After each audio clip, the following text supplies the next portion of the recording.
ያንድ ወንድ ምስክርነት ነው እንዲሁም የሃይማኖት ጉርለታችሁ ምንድነው አለ በረመዳን ጾም ወቅት የወር አበባ ስለምታዩና ጥቂት ቀናቶችን ሳትጾሙና ሳትሰግዱ ስለምትቆዩ ነው የሃይማኖት ጉርለቷ የማሰብ ችግሯ ምንድነው በአንድ ወንድ ላይ መመስከር ስላልቻለች ነው አለ የሃይማኖት ጉርለትሽ ሳላት ምንድነው ችግሩ አላት በረመዳን ወቅት በወራባ ወቅት ስለማትጾሚና ስለማትጸልይ ነው አላት እንግዲህ የወራባ በተፈጥሮ ነው አላህ የፈጠረልን ነው በተፈጥሮ ነው የመጣብን ይላሉ ያው ከተለያዩ ኪታቦች ደግሞ በርግማን እንደመጣባት ቢናገርም እንደ ሙስሊም ወገኖቻችን መልስ ስንሰማቸው በተፈጥሮ የመጣብን ነው ሲሉ ተሰማቸዋላችሁ ካዲያ በተፈጥሮ በመጣባት ነገር መጾም ባለመቻሏ አንቺ የሃይማኖት ጎዶሎ ነሽ ይላታል ባለመጾሟ ደግሞ የጀሃነም ዘወታሪ ነሽም ሲላት አስቡት ሴት ልጅ ማለት ነው በክርስትናችን ግን መጽሐፈ ምሳሌ ምዕራፍ 14 እንግዲህ ጎዶሎናት ያላት ሃይማኖትንና በክርስትናችን መታችሁ ደግሞ ተመልከቱት መጽሐፈ ምሳሌ ምዕራፍ 14 ቁጥር 1 ላይ ጠቢቡ ምን ይላል ብልሃተኛ ሴት አለ ቤቷን ትሰራለች በደንብ አስተውሉ መጽሐፍ ቅዱሳችን ስለ መጥፎ ሴቶች መጥፎ ባህሪ ስላላቸው ሴቶችና ቅን ከእግዚአብሔር ዘንድ በረከት ስለሆኑ ሴቶች ሲናገር ከፍሎ ነው የሚናገረው ባይዘው ምን አለ አሁን እዚሁ ጋር ሲናገር ብልሃተኛ ሴት ቤቷን ትሰራለች ሰነፍ ሴት ግን በእጇ ታፈርሰዋለች አለ እዚሁ ጋር ማለት ነው ብልሃተኛ ሴት እዚህ ጋር ግን መሐመድ እንደ ሴቶች ብሎ አጠቃሎ ሴቶችን የማሰብና የማገናዘብ ችግር ያለባቸው መሐይም እንደሆኑ ነው እየተናገረ ያለው መጽሐፍ ቅዱሳችን ግን ብልሃተኛ የሆኑ ሴቶች ልባም የሆኑ ሴቶችን ለይቶ ይናገራል በውስጣቸው ክፋት ያለ ጸብ ያለባቸው ሴቶችን ደግሞ እንደዛው በክፋታቸውና በጸብ ባለባቸው መሰረት ደግሞ ባህሪያቸውን ይገልጣቸዋል እንጂ አጠቃላይ አንቺ ሴት ጎዶሎ ነሽ አንቺ ሴት የማሰብ ችግር አለብሽ አይደለም የሚለው ምን አለ ብልሃተኛ ሴት ቤቷን ትሰራለች አለ ሰነፍ ሴትስ ግን በእጇ ታፈርሰዋለች አለ እንዲሁም መጽሐፈ ምሳሌ ምዕራፍ 31 ቁጥር 10 ላይ ልባም ሴትም ማን ሊያገኛት ይችላል ዋጋዋ ከቀይ ዕንቁ እጅግ ይበልጣል አለ ልባም ሴትም ማን ሊያገኛት ይችላል ማንንም ሊያገኛት አይችልም ዋጋዋ ከቀይ ዕንቁ እጅግ ይበልጣል የባሏ ልብ ይታመንባታል ምርኩም አይጎድልበትም ይላል እድሜዋ ሙሉ መልካም ታደርጋለች ክፉም አታደርግም ይላል ልባም ሴት ይያለ እንደዚህ የሚገልጻት እንጂ አንቺ ማሰባት ጂም ጎዶሎ መሐይም እንዳንቺ መሐይም አላየሁም ይያለ የሚገልጻት ሃይማኖት የለም ማለት ነው ክርስትናችን በዚህ ነሃል ይገልጻታል እንግዲህ ስለ ጋብቻም ስንመለከት መጽሐፍ ቅዱሳችን ስለ ሴት ልጅም ስለ ወንድ ልጅም ሞራል በጣም ጥንቃቄ አድርጎ ይናገራል በነገራችን ላይ ኦሪት ዘፍጥረት ምዕራፍ 2 ቁጥር 24 ላይ እግዚአብሔር አምላክ ስለዚህ ሰው አባቱና እናቱን ይተዋል በሚስቱም ይጣበቃል ሁለቱም አንድ ስጋ ይሆናሉ አለ እንግዲህ አዳምና ሔዋን እናትና አባት እንደሌላቸው ግልጽ ነው መልእክቱ ለኛ ለአዳም ዘሮች የተሰጠ መልእክት እንደሆነ ግልጽ ነው ምክንያቱም ሰው እናቱና አባቱን ይተዋል ካለ አዳምና ሔዋን እናትና አባት ይላቸው መልእክቱ ለኛ ነው ማለት ነው ለመጪው ትውልድ ነው ማለት ነው ስለዚህ በሚስቱም ይጣበቃል ሁለቱም አንድ ስጋ ይሆናሉ አለ ሁለቱ አለ እንጂ አራቱ አምስቱ አላለም ስለዚህ አንድ ሴት አንድ ወንድ እንደሆነ ቃሉ በጣም ግልጽ የሆነ ነው ማለት ነው አንድ ሴት አንድ ወንድን ብቻ ነው ጋብቻን የሚፈቅደው እንዲሁም ኦሪት ዘዳግም ምዕራፍ 17 ቁጥር 17 ላይ ስለ ነገስታት ሲናገር እግዚአብሔር አምላክ ልቡም እንዳይስት አለ ሚስቶችን ለእርሱ አያበዛም አለ ስለዚህ ሚስቶችን ለራሳቸው አታብዙ ያለው ማን ነው እግዚአብሔር አምላካችን ነው ማለት ነው እንዲሁም አንደኛ ጢሞቴዎስ ምዕራፍ 3 ቁጥር 2 ላይ ቅዱስ ጳውሎስ ሲናገር እንግዲህ ኤጲስቆጶስ እንዲህ ሊሆን ይገባዋል የማይነቅብ የአንዲት ሚስት ባል ልከኛም ራሱን የሚገዛ እንደሚገባው የሚሰራ እንግዳ ተቀባይ ለማስተማር የሚበቃ የማይሰክር የማይጨቃጨቅ ሊሆን ይገባል ይያለ የአንዲት ሚስት ባል ሊሆን ይገባዋል ይያለ መጽሐፍ ቅዱሳችን ያዛል እንዲሁም አንደኛ ቆሮንቶስ ምዕራፍ 7 ቁጥር 2 ላይ ቅዱስ ጳውሎስ ሲናገር ነገር ግን አለ በደንብ አስተውሉ ይሄን ቃል ነገር ግን ስለ ዝሙት ጠንቅ ለእያንዳንዱ ለራሱ ሚስት ትኑረው አለ ነገር ግን ስለ ዝሙት ጠንቅ ለእያንዳንዱ ለራሱ ሚስቶች ይኑሩት አይደለም ያለው ብዛህነትን አለ ሚስት ትኑረው 1% እንደሆነች በጣም ግልጽ የሆነ ቃል ስለሆነ ማለት ነገር ግን ለእያንዳንዱ ስለ ዝሙት ጠንቅ ለእያንዳንዱ ለራሱ ሚስት ትኑረው ለእያንዳንዲቱም ደግሞ ለራሷ ባል ይኑራት ብሎ 1% እንደሆነ ሊያገባ የሚገባው 1% እንደሆነ በዚህ ቃሉ ያመለክተናል ማለት ነው እንዲሁም አንደኛ ጢሞቴዎስ ምዕራፍ 5 ቁጥር 9 ላይ ባልቴት በመዝገብ ብትጻፍ እድሜዋ ከ60 ዓመት እንዳያንስ የአንድም ባል ሚስት የነበረች እንድትሆን ያስፈልጋታል ይላል ስለዚህ የአንዲት ሚስት ልትሆን እንደሚገባት አንዲት ሴት መጽሐፍ ቅዱሳችን ይናገራል እንዲሁም መጽሐፈ ቀለሜንጦስ ዘሮ ምዕራፍ 10 ቁጥር 3 ላይ ቅዱስ ቀለሜንጦስ ምን ይላል? ቅዱስ ቀለሜንጦስ እንግዲህ ማታውቁ የቅዱስ ጴጥሮስ ደቀ መዝሙር የነበረ ሐዋርያ ነው። ምን ይላል? ሰው ሁሉ በአንዲት ሚስት ጸንቶ ይኑር። እንዲሁም ወንድማችን ጳውሎስ እንዲህ አለ፣ ሚስት ካገባ ጀምሮ ከሚስት ተለይተ በሌላ ቦታ ብዙ አትቆይ። ከባል የተለየ ሴት ካለች ብቻዋን ትኑር። ሁላችሁም እኔ በሰጧችሁ ምክር ብትኖሩ ይሻላችኋል። ሚስት ከሌለ ብዙ ሴቶችን መመልከት የለብህም። ይህን ካደረግ ኃጢአተኛ ነህ ይላል። ቅዱስ ጳውሎስ ያለውን ነው ቅዱስ ቀለሜንጦስ ኮት የሚያደርግልን። በህሊናውም ሆነ በተግባሩ እያመነዘረ ከሚኖር ሚስት አግብቶ የሚኖር ይሻላል። ሚስቱ ካልሆነ ሴት ጋር የሚያመነዝር ሰው አለ ለአጋንንት የእንስሳ እንደሚሰዋ ሰው ይቆጠራል። በፍርድ ቀንም ፍዳውን ይቀበላል። በሰይጣን መንገድ ተጉዟልና ሰይጣን ከኛ አንዱ ሰው እንኳን እንዲድን አይፈልግም ያለ ቅዱስ ቀለሜንጦስ ይናገራል። ስለዚህ ሰው በአንዲት ሚስት ብቻ ጸንቶ መኖር እንዳለበት መጽሐፍ ቅዱሳችን እጅጉን አድርጎ እያስጠነቀቀ ይናገራል ማለት ነው።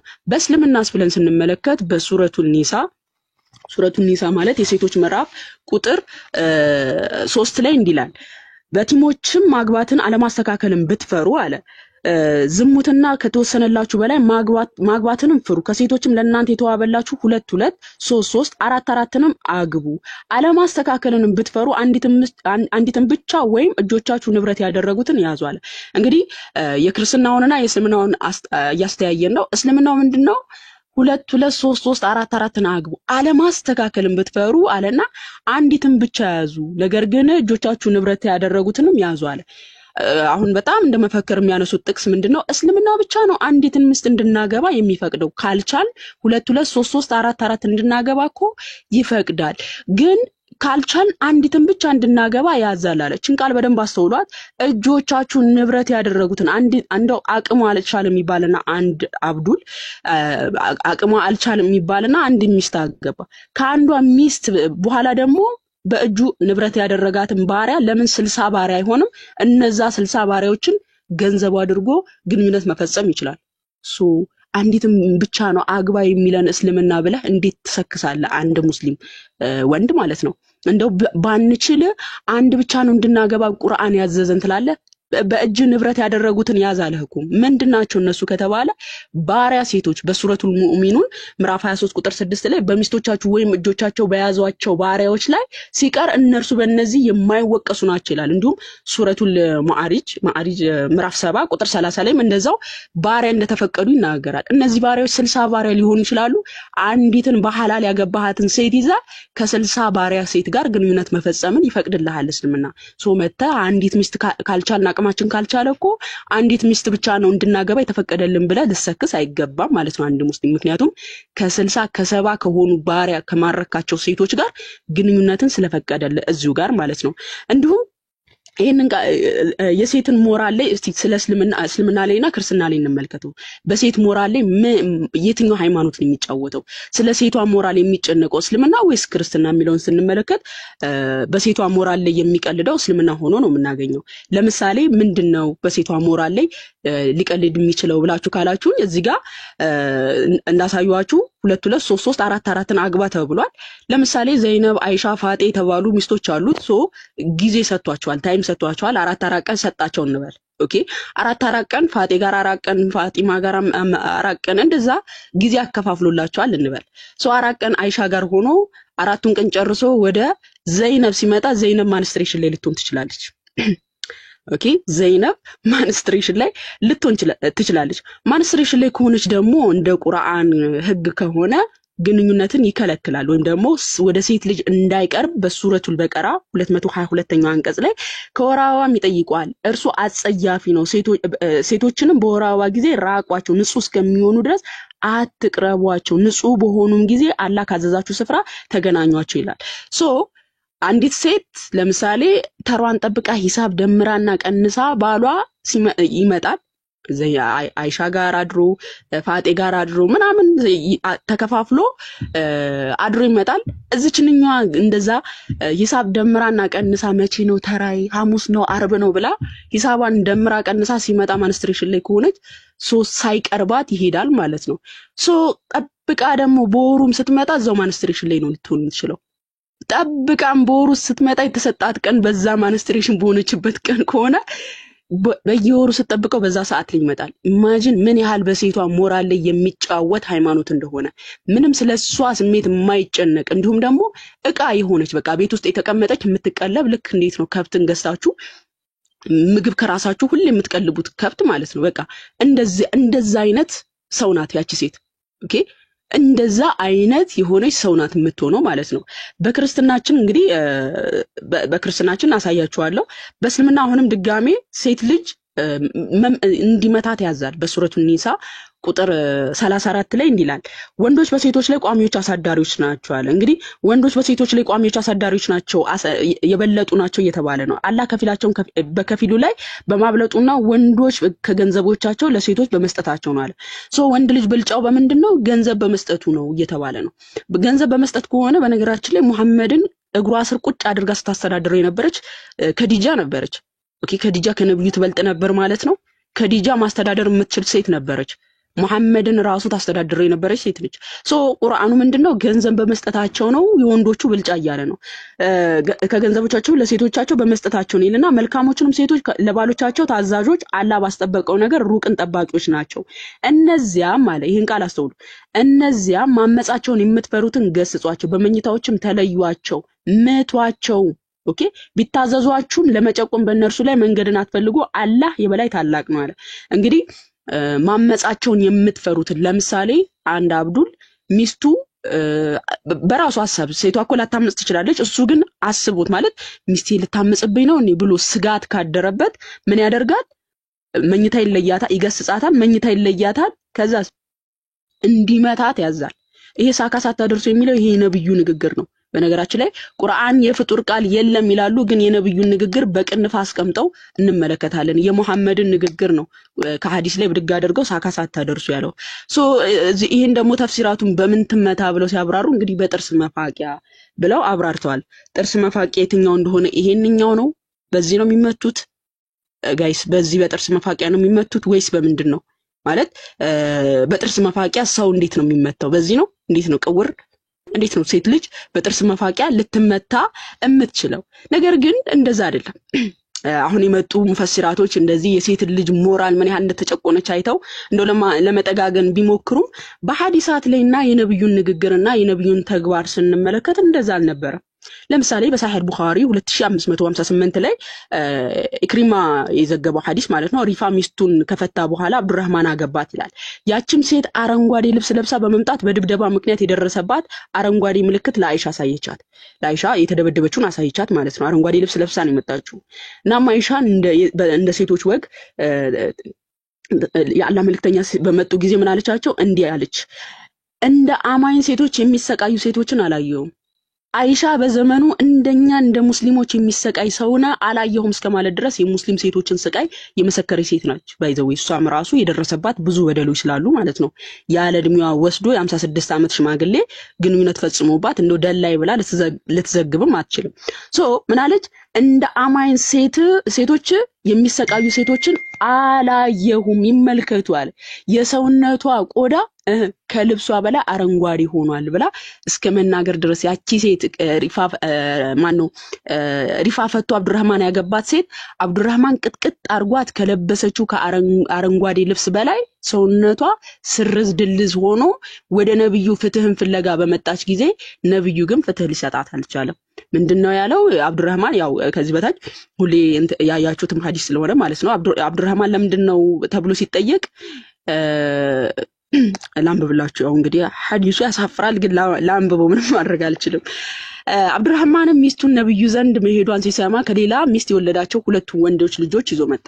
ሴቱቱም በአላህ እምላለሁ እኔ ምንም አልበደልኩትም፣ ነገር ግን እርሱ መውለድ የማይችል ወንድ ነው። ከዚያም የልብሷን ጫፍ በመያዝ እርሱ ልክ እንደዚህ ነው ማለት ጾታውን በልብሷ ጫፍ ለካችና ጾታው ልክ እንደዚህ ነው፣ ጥቅመ ቢስ ነው በማለት ተናገረች።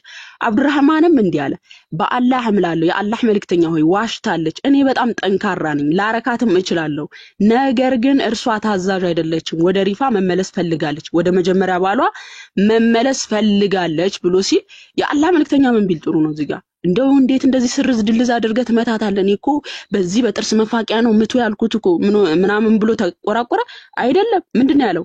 ወደ ሪፋ ለመመለስ ፍላጎቱ ካለሽ አላት እንዲህ አላት የአላህ መልእክተኛ ፍላጎትሽ እንደርሱ ከሆነ አብዱራህማን ካንቺ ጋር ግንኙነት እስኪፈጽም ድረስ ወደ ሪፋ መመለስ እንደማይፈቀድልሽ ማወቅ ያስፈልግሻል አላት ማለት ነው ከዚህ ሰው ጋር ግንኙነት መፈጸም አለብሽ ወደ መጀመሪያው ባልሽ መመለስ ከፈለግሽ እንጂ እንዴት እንደዚህ ስርዝ ድልዝ አድርገህ ትመታታለህ እኮ በዚህ በጥርስ መፋቂያ ነው ምታት ያልኩት ብሎ ስለ ሴት ልጅ ሲቆናቆን አንመለከተው ማለት ነው እንዲሁም በነገራችን ላይ በዘመኑ የነበሩ ሰዎች ኢቭን አጥንታቸው እየተሰባበረ እንኳን ወደ ነብዩ ሲመጡ ምን አይነት መልስን ሲመልስ ነበር መሐመድ ሐቢባ የሳህል ልጅ የሳቢት ኢብኑ ቀይስ ሽማዝ ሚስት ስትሆን ደበደባትና የተወሰነ ሰውነት ክፍሏ ሰበረ እናም ከጠዋት በኋላ ወደ ነብዩ መጣችና በባሏ ላይ ቅሬታ አቀረበች ደበደበይ ብላ ማለት ነው ከዛስ ነብዩ ሳቢት ኢብኑ ቀይስን ጠርተው እንዲያሉት ከንብረቷ የተወሰነ ክፍል ወሰድና ከሷ ተለይ እንደው ንብረቷን ስጥና ተካፈላትና ሸኛት እንኳን አይደለም ከንብረቷ ላይ ወስደህ ከሷ ተለይ እርሱም ምን ቢል ጥሩ ነው ትክክል ነው የአላህ መልእክተኛ እርሱም አዎ አለ ሁለት ገነቶች መሬቶች ማለት ነው ዶጋ አድርጌ ሰጥቻታለሁ እርሱም በእርሷ ውስጥ ናቸው ነብዩም እንዲያሉ ወሰዳቸውና ራስህን ከእርሷ ለይ እቺ ሴት አጥንቷ ተሰባብራን የመጣችው ወደ ነብዩ ፍትህ ይሰጠኛል ብላ ከዛም መሐመድ ምን ቢል ጥሩ ነው ያላት ንብረት ወስደህ አሰናብታት ኦኬ ሳካሳታ ደርሱ ነው ምቱ ያለው ነብይ አጥንቷ ተሰብሮ መታ እንኳን ፍትህ ሲሰጣት አንመለከትም ማለት ነው መሐመድ እንዲሁም ሱናን ኢብኑ ማጃ 1985 ላይ አሻአት ቢን ቀይስ ማነው ሱናን ኢብኑ ማጃ 1985 ላይ ወደ ነብዩ የመጡ ወደ 70 ምናምን ሴቶች ነበሩ በነገራችን ላይ ባሎቻቸው ደብድበዋቸው ማለት ነው ግን ምንም ፍትህ ሲሰጣቸው አንመለከትም እነዛ ሴቶች በሙሉ ባሎቻችን ደበደቡን እንዲሆነን ይያሉ ወደ ነብዩ ሲመጡ ምንም ፍትህ አይሰጣቸውም እንግዲህ እነዚህ ሁሉ 70 ምናምን ሴቶች በዚህ በጥርስ መፋቂያ ተመተው ነው ይያሉ ነው ማለት ነው ወገኖቻችን በዚህ በጥርስ መፋቂያ ተደብድበው ነው ይያሉ ነው ማለት ነው እንዲሁም በሱናን ኢብኑ ማጃ 1986 ላይ አሻአት ቢን ቀይስ ወደ ነብዩ ቤት እንግድነት ሄዶ ነበርና እንዲላል እኔ የዑመር ቤት እንግዳ ነበርኩ አንድ ቀን ሌሊት ነበርና በእኩለ ሌሊት ሄዶ ሚስቱን መታማ ዑመር እና ለለያያቸው ወደ መኝታ በሄድኩ ጊዜ እንዲያለኝ አሻአት ወይ ከአላህ መልእክተኛ የሰማሁትን አንድ ነገር ከኔ ተማር አንድ ሰው ሚስቱን ለምን ይመታታል ተብሎ አይጠየቅ ከአላህ መልእክተኛ የተማረው ዑመር ምንድነው ሚስትህን ደብድበ ለምን እንደደበደብካት መጠየቅ የለብህም የሚል ህግ ነው ከነብዩ የተማርኩት አለ ዑመር ማለት ነው ምክንያቱም በሱረቱል አሽር ምዕራፍ 59 ቁጥር 7 ላይ ምን ይላል መልእክተኛ የሰጣችሁ ማንኛውን ነገር ያዙት የከለከላችሁ ከእርሱም የከለከላችሁ ነገር ተከልከሉ ተብሏል ስለዚህ መልእክተኛ የሰጠው ለዑመር ምንድነው ሚስትህን ደብድበ ለምን እንደደበደብክ መጠየቅ የለብህም የሚል ነው ስለዚህ አሻአት ሲያገላግል ምን አለ ዑመር እኔ አትገላግለኝ ምክንያቱም እስከ አላህ መልእክተኛ የተማርኩት ሚስቴን ደብድቤ ለምን እንደደበደብኩ መጠየቅ የለብኝ እንደዛ ስርዝ ድልዝ ያደረገ ደብድባት ለምን እንደደበደባት ደግሞ አይጠየቅም ማለት ነው መጽሐፍ ቅዱሳችንስ ብለን ስንመለከት መጽሐፍ ቅዱሳችን ሐዋርያው ቅዱስ ጳውሎስ በዚህ በቆላስይስ መልእክቱ ምዕራፍ 3 ቁጥር 19 ላይ ባሎቹ ያለ አይደለም እንደዚህ አጥንት እስኪሰበር ምናምን መምታት ይቅርና ባሎቹ ያለ ሚስቶቻችሁ ውደዱ መራራም አትሁኑባቸው አለ ባሎች ሆይ ሚስቶቻችሁን ውደዱ መራራም አትሁኑባቸው እንዲሁ መጽሐፈ ቀለሜንጦስ አንዴ ላውጣላችሁ መጽሐፈ ቀለሜንጦስ ምዕራፍ 3 ላይ ትዕቢት እንኳን ቢያሳይ በትዕቢት ሚስቱን ለመፍታት ቢፈልግ እንኳን ያ ወንድ ምን ያህል ቅጣት እንዳለበት መጽሐፍ ቅዱሳችን እንዲህ በማለት ያስጠነቅቃል መጽሐፈ ቀለሜንጦስ ምዕራፍ እሺ ኦኬ እንዲህ ይላል ሶሪ ስልኬስ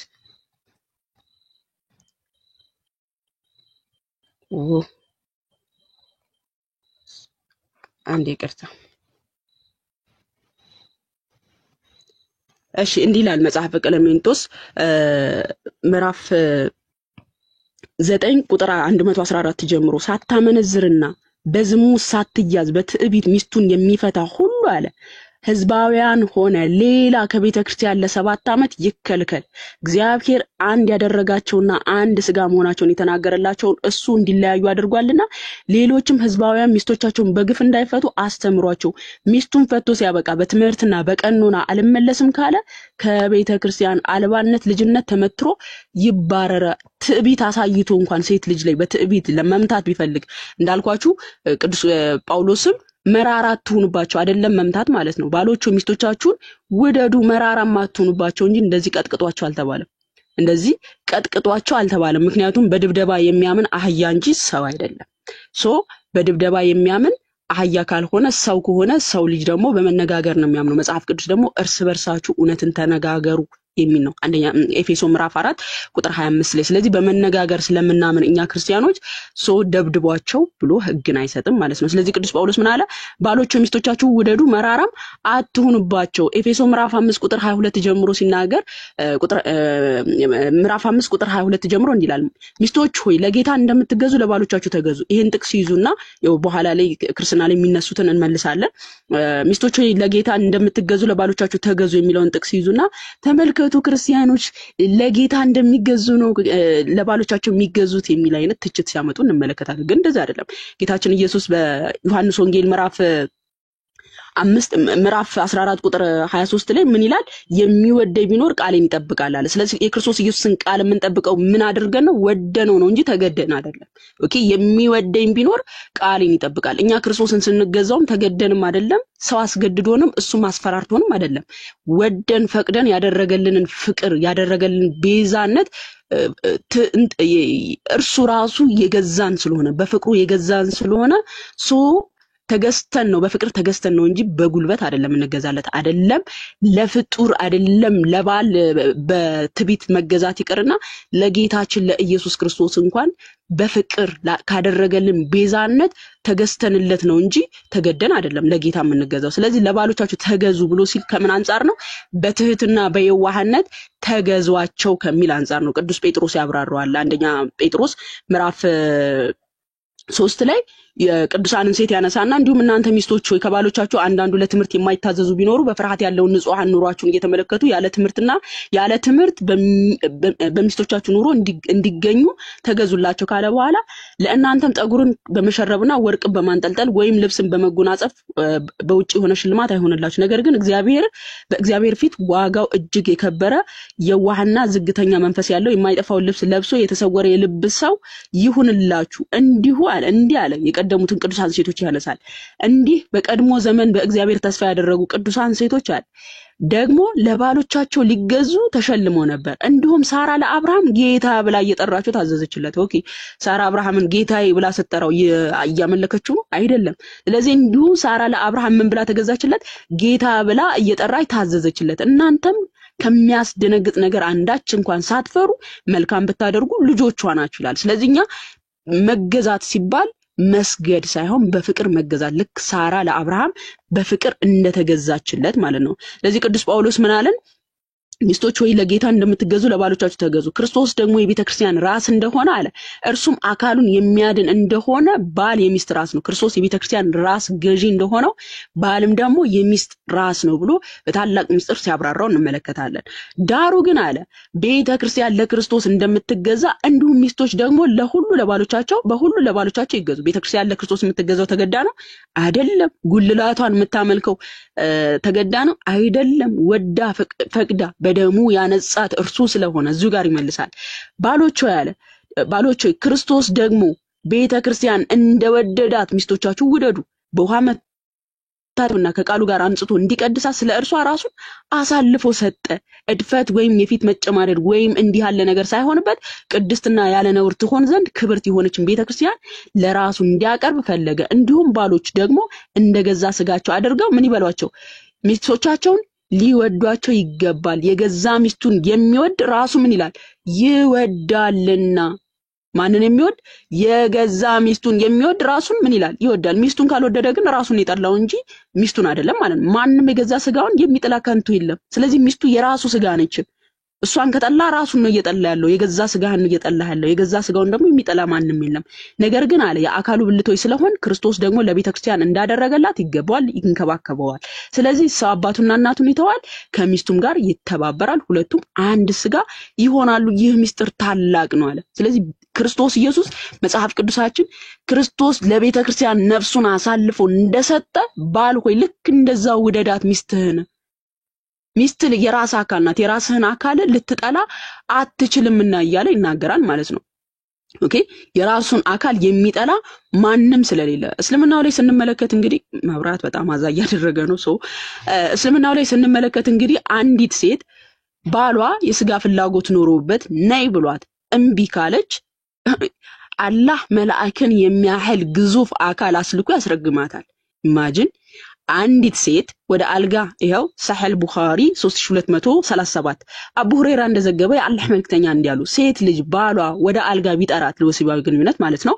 እና እሷን ቢብትልና ተቆጥታ እንዲተኛ ብታደርገው መላእክቶች እስኪ ነጋ ድረስ ይረግሟታል እኔ በጣም የሚገርመኝ አንድ አምላክ በሁለት ባልና ሚስት አለመግባባት ገብቶ መላእክን የሚያህል ግዙፍ አካል አስልኮ ሴቷን በተኛችበት ሲያስረግማት ምን ያህል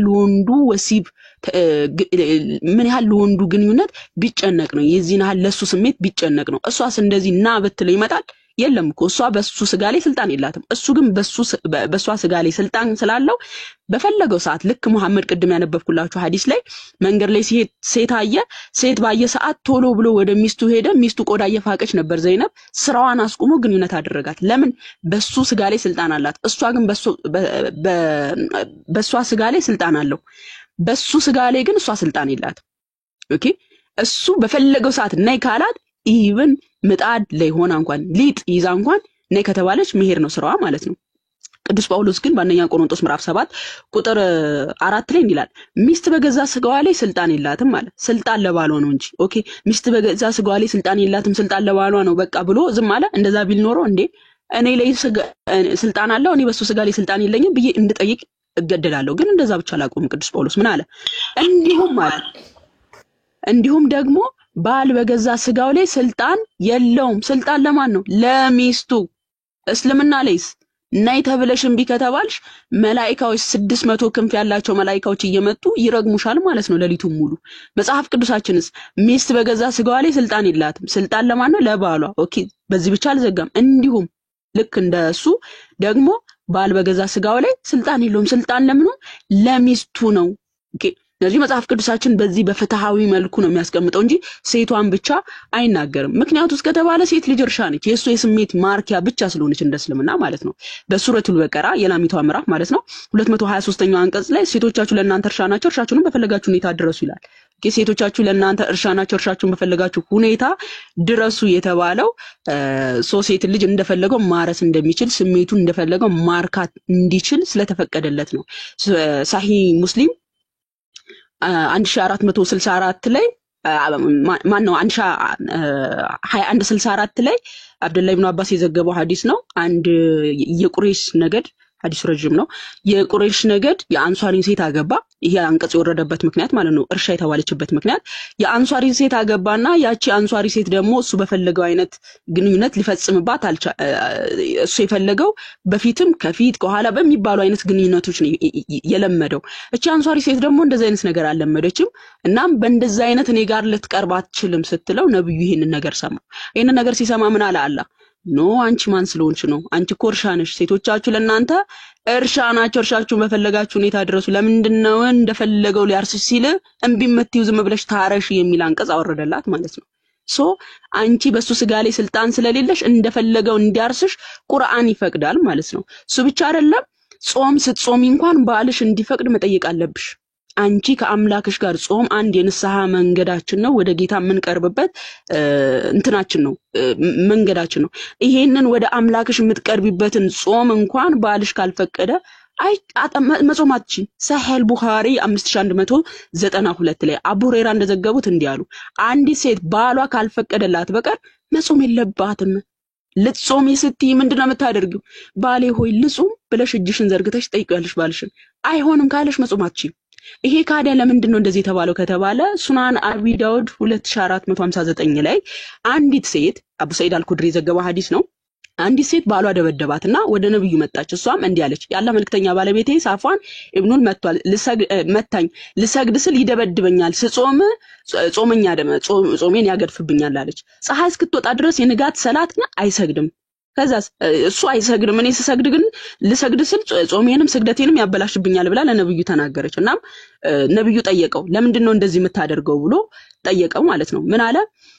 የአላህ መልክተኛ እንዲህ ብሎ መለሰ፣ የአላህ መልክተኛ ሆይ ንግግሯ ስሰግድ ይደበድበኛል እሷ ላለችው አለ። እሷ ስሰግድ 2 ሱራዎችን በሶላት ላይ ታነባለች፣ እኔ ከለከልኳት። እሳቸውም ነብዩ አንድ ሱራ በሶላት ወቅት ከተነበበ ይህ ለሰዎች በቂ ነው አላት። ምንድነው አንቺ ደግሞ አጉል ሃይማኖተኛ ነኝ የምትዩ ነው? በቃ እሷ ስሰግድ 2 ሱራዎችን ትሰግድ እንትን ታነባለች እየሰገደች ማለት ነው። እሱ ደግሞ ይሄንኛው ባልየው ደግሞ 2 ሱራዎችን እስክታነብ ድረስ ስሜቱን መጠበቅ አልቻለም። ኦኬ ይሄ ስጋዊ ፍላጎቱን መጠበቅ አልቻለም። ስለዚህ ይደበድባታል እና ያትጹም ይያለ ማለት ነው። ምን አላት ነብዩም? ከዛ ለምንድነው አንቺ 2 ሱራ የምታነቢው? አንድ ካነበብሽ እኮ በቂሽ ነው እየሰገድሽ አላት ማለት ነው። በቂ ነው በሶላት ወቅት ከተነበበ ይህ ለሰዎች በቂ ነው። ሳፋንም ቀጠለ ምን ብሎ ጾሜን እንድፈታ ያደርገኛል ማለቷን በተመለከተ አለ፣ ጾምን ትወዳለች፣ እኔ ወጣት ነኝ፣ ራሴን መቆጣጠር አልችልም። ያላ መልክተኛ ምን አለ? ሴት በባሏ ፍቃድ ካልሆነ በስተቀር መጾም የለባትም፣ እሱ ካልፈቀደልሽ እንዳትጾም ያላት ማለት ነው። አይ አንቺ በርቺ ነው እንዴ አላት። በርቺ በሃይማኖትሽ ትጊ ነው እንዴ አላት። ነው የሱን ፍላጎት በመጀመሪያ አስቀድሚ። ያ ኡስታዝ ጎ ለዛ ነው በነገራችን ላይ ወሲብ ኢባዳ ነው ብሎ እየተናገረው አምልኮት ነው ያለው። ኦኬ ለወንዱ የስሜት ማርከነት እሷን ጾምሽን ስትጾሚ እሱን አስፈቅጂ አላት ማለት ነው መሐመድ እንጂ አንቺ አይ ጾሚ ስገጂ አይደለም ያላት። ቀንሺ የምትጾሚውን ጾም ቀንሺ፣ የምትሰግጂውን ሶላት የምትቀሪውን ቁርአን ቀንሺ ብሎ ነው ጭራሹ ነው የተቆጣት ማለት ነው። ስለዚህ ባል ካልፈቀደላት በቀር አንዲት ሴት መጾም አትችልም። ወደ አምላኳ የምትገናኝበትንም ነገር መጾም አትችልም። ቅዱስ ጳውሎስ ግን መጽሐፍ ቅዱሳችን ግን ምንድነው የሚለው? አንደኛ ቆሮንቶስ ምዕራፍ 7 ቁጥር 5 ላይ ለጸሎት ትተጉ ዘንድ ተስማምታችሁ ለጊዜው ካልሆነ በቀር አለ እርስ በርሳችሁ አትከላከሉ፣ ራሳችሁን ስለአለመግዛት ሰይጣን እንዳይፈታተናችሁ ደግሞ አብራችሁ ሁኑ አለ። ለጸሎት ኖ የሱን ስሜት ለማርካት እንዲሁኛ አይደለም፣ ለጸሎት አብራችሁ ትጉ ነው የሚለው መጽሐፍ ቅዱሳችን። ለጸሎት ትተጉ ዘንድ ተስማምታችሁ ለጊዜው ካልሆነ በቀር እርስ በርሳችሁ አትከላከሉ፣ ራሳችሁን ስለአለመግዛት ሰይጣን እንዳይፈታተናችሁ ደግሞ አብራችሁ ሁኑ እያለ በጸሎት እንዲተጉ መጽሐፍ ቅዱሳችን ያዛል ማለት ነው። እንዲሁም እሷን ካላከበረ ጸሎቱ እንኳን ወደ እግዚአብሔር ዘንድ እንደማይሰማለት ታውቃላችሁ። በነገራችን ላይ ጸሎቱ እንኳን ወደ እግዚአብሔር እንደማይሰማለት እንዲሁም እናንተ ባሎቹ ደካማ ፍጥረት ስለሆኑ ከሚስቶቻችሁ ጋር በማስተዋል አብራችሁ ሁኑ። ደካማ ፍጥረት የሚለው ያው ከአካል አንፃር እኛ ሴቶች ወንዶችን ልናክል አንችልም። ከምን አንፃር ብያችኋለሁ? ለምሳሌ ሴቶች እኛ እንክብካቤ ምንሻነን እንደነዚህ አይነት ነገሮችን ወዲያው ምናኮርፈነ ከእንትናችን አንፃር ማለት ነው። ምን አለ? እንዲሁም እናንተ ባሎቹ ደካማ ፍጥረት ስለሆኑ ከሚስቶቻችሁ ጋር በማስተዋል አብራችሁ ሁኑ አለና ጸሎታችሁ እንዳይከለከል ምን እንዳይል እንዳይከለከል አብረው ደግሞ የህይወትን ጸጋ እንዲወርሱ አድርጋችሁ አክብሯቸው። ጸሎቱ እንኳን ይከለከላል ሴት ልጅ ካላከበረ አንድ ወንድ ልጅ ማለት ነው። ሴት ልጅ ማክበር እንዳለበት መጽሐፍ ቅዱስ እንደ ግዴታ የሚያሳይ ነው። ጸሎቱ ይከለከላል ሴት ልጅ ካላከበረ። በሱረቱል ኒሳ ቁጥር 24 ላይ ሴት ልጅ ምንድናት ብሎ ያስቀምጥልናል። ሴት ልጅ ልክ ሴተኛ ዳሪ አሁን እንትን ላይ ሴተኛ ዳሪ ሴት ለ3 ቀን ለ4 ቀን ምናምን ተገዝተው ግንኙነት ይደረጋሉ አይደል? እስልምና ያንን እንኳን ይፈቅድባታል። በነገራችን ላይ እስልምና ሴት ልጅ ተገዝታ በግንኙነት እንዲፈጸምባት ያንን እንኳን ይፈቅዳል። እስልምና አከበረኝ የምትለው ሙስሊም ሴት አይሻ በዘመኑ እንደኛ የሚሰቃይ የለም ብላ የመሰከረችው የሙስሊሞችን ስቃይ የዛሬ ሙስሊሞች እስልምና አክብሮናል የሚሉት እስቲ ምንድነው ብለን ስንመለከት ይሄው ሴት ልጅ ምንድናት ይላል። የሴቶች ምዕራፍ ቁጥር 24ኛው አንቀጽ ላይ ከሴቶችን በባል ጥብቆች እጆቻችሁ በምርኮ ያያዟቸው ሲቀሩ በእናንተ ላይ እርም ናቸው። ይህን አላህ በእናንተ ላይ ጻፈ። ከዚያችሁም ከተከለከሉት ወዲያ ጥብቆች ሆናችሁ ዝሙተኞች ሳትሆኑ በገንዘቦቻችሁ ልትፈልጉ ለእናንተ ተፈቀዳለ። በምናችሁ ልትፈልጉ? በገንዘቦቻችሁ ልትፈልጉ ለእናንተ ተፈቀደ። ከእርሱም በእርሱ በመገናኘት የተጠቀማችሁባቸውን ሴቶች ምን በማለት በመገናኘት የተጠቀማችሁባቸውን ሴቶች ምህሮቻቸውን ግዴታ ሲሆን ስጧቸው። ምህር የሚል የለም በነገራችን ላይ ኡጁራሁና ይሄው ይታያችኋል። ክፍያ ይሄ ምህር ብለው ያስገቡት ውሸት ነው ሲጀመር ስለ ምህር አያወራም እዚህ ጋር ሙታአ ነው ስለ ሙታአ አንዲ ሴት ልጅ ለ3 ቀን ለ4 ቀን ስለምትገዛ ሴት ነው ምህር በሐላል ቤተሰብ አውቆ የምታገባ ሴት ናት እዚህ ጋር ደግሞ በሐላል አይደለም ገንዘብ ሰጥቶ ከተጠቀመባት በኋላ ያንን ገንዘቧን አስረክቦ የሚለያያት ሴት ነች ሙታአ ማለት ነው ስለዚህ ኡጁራሁና ነው የሚለው ኡጁራሁና ማለት በአረብኛ ክፍያ ማለት ነው ተከፍሏ ከተጠቀመባት በኋላ እንትኗን ክፍያዋን ሰጥቶ የሚለያያት ማለት ነው ምን ይላል በገንዘቦቻችሁ ልትፈልጉ ለእናንተ ተፈቀደ ከርሱም በርሱ በመገናኘት የተጠቀማችሁባቸውን ሴቶች ምህሮቻቸውን ግዴታ ክፍያቸውን ግዴታ ሲሆን ስጧቸው ምህር ብለው ያስገቡት ያው ሴት ልጅ ሴተኛ ዳሪነትን ቁርአን በግልጽ ይፈቅዳል ተብሎ ሲተች ቁርአን ያው ሽምቅቅ ሲሉ ደግሞ ምህር ብለው አመጡት ማለት ነው ምህር ካላችሁ እዚህ ጋር ስለ ጋብቻ ስለ ጋብቻ ሳይሆን አንዲት ሴት ወንድ ልጅ ተከራይቷት ግንኙነት ስለሚያደርጋት ነው ይሄን ደግሞ ሐዲስ ላይ ማሳየት እንችላለን ሳሂህ ቡኻሪ 5117 ላይ ጃቢር ቢን አብደላህ እና ሰላማ ቢን አልአክዋ እንዳስተላለፉት እኛ በሰራዊት ውስጥ እያለን አለ በጦርነት ውስጥ ማለት ነው ያለ መልክተኛ ወደኛ መጡ ሙታአ እንድንፈጽም ተፈቅዶላችኋል አድርጓሉ ሙታአ ማለት ምን ማለት ነው ለምሳሌ አንድ ወንድ ልጅ ወደ ካናዳ ለስራ ፊልድ ቢወጣ ኢትዮጵያ ካሉት ሚስቶቹ ጋር መገናኘት አይችልምና እዛ ካናዳ ገንዘብ ከፍሎ እስከ ሴት ጋር ግንኙነት መፈጸም ይችላል ለ3 ቀን ገዝቷት ማለት ነው ኡጁራሁና ክፍያዋን ሰጥቶ ከተጠቀመባት በኋላ ሰጥቷት ማሰናበት ይችላል ይሄንንም ደግሞ ሳሂህ ሙስሊም 1406 ላይ ይኸውላችሁ ኤ ላይ ሳብራ ጆሃኒ የዘገበው ሐዲስ ያለ መልክተኛ ጊዜያዊ ጋብቻን ፈቀዱልን ጊዜያዊ ግንኙነት ማለት ነው እኔም ጓደኛዬም ወደ አንዲት ባና አሚር የተባለች ሴት አየን ራሳችን ለርሷ ለጊዜያዊ ጋብቻ ውል አቀረብንላት ከዚያም ምን ትሰጡኛላችሁ ብላ ጠየቀች ምንዋን ክፍያዋን ኦኬ አንዲት በሐላል የምትገባ ሴት ምን ትሰጡኛላችሁ ሳይሆን ራሱ አስቦ ነው የሚሰጠው ገንዘብ ለቤተሰብ የሚከፍለው ምህር አለ ጥሎሽ ማለት ነው ስለ ሐላል ሚስት አይደለም እዚህ ጋር ያወራለው እዚህ ጋር ስለምንድነው ያወራለው ስለ በገንዘብ ተገሳ ግንኙነት ስለሚፈጽሙባት ስለዚህ ከአንቺ ጋር ማደር እንፈልጋለን ሲሏት ምን አለች ምን ትሰጡኛላችሁ አለችን ካባይን አልኳት ፎጣ ማለት ነው ጓደኛዬም ካባይን አላት የጓደኛዬን ካባ ከእኔ ካባ አዲስ ነበርና የጓደኛዬን ካባ ስትመለከት ወደደችው እኔን ደግሞ ስትመለከት ወደደች ማለት ሁለቱንም ስትመለከታቸው አንደኛው አዲስ ፎጣ ይዟል አንደኛው ደግሞ አሮጌ ፎጣ ይዟል አሮጌ ፎጣ የያዘው ቆንጆ ወንዳ ወንድ ሆነባት አዲስ ፎጣ የያዘውን ደግሞ አልፈለገችም ፎጣውን ብትወደውም ግን እሱን አልፈለገ ስለዚህ ስትመለከት ወደደችን ከዚያም እሺ አንተና ካባይ በቂ ናችሁ አለች 3 ሌሊት አብሬያት አደርኩ ይላል ስለዚህ በገንዘቦቻችሁ ልትፈልጉ ለእናንተ ተፈቀደ የተባለው ምንድነው እዚህ ጋር ፎጣ ተሰጥቷት ተገስታ 3 ቀን አብራ ያደረችው ሴት ሙታአ ማለት ነው በገንዘብ ተገስተሽ ወሲብ እንድትደረግ የሚፈቅደው የትኛው ሃይማኖት ነው እስልምና ነው ኦኬ እስልምና ነው በገንዘብ ተገስተሽ ሙታአ እንድትደረጊ የሚፈቅደው ማለት ነው እንዲሁም አቡ ሁረይራ ለምሳሌ በዚህ ሐዲስ ላይ በጣም አስተውሉ አንዲት ሴት ተደፈረች እንበል ለምሳሌ ወይ ዚናን ስትሰራ ዝሙት ስትሰራ ተስማምታም ሆነ ምንም ስትሰራ ባል ያለውን ሚስት ያለውን ወንድ ጋር ወይ ግንኙነት ስታደርግ ምናምን ልትያዝ ትችላለች ወይም ደግሞ ስትደፈር ታየች እንበል ይባል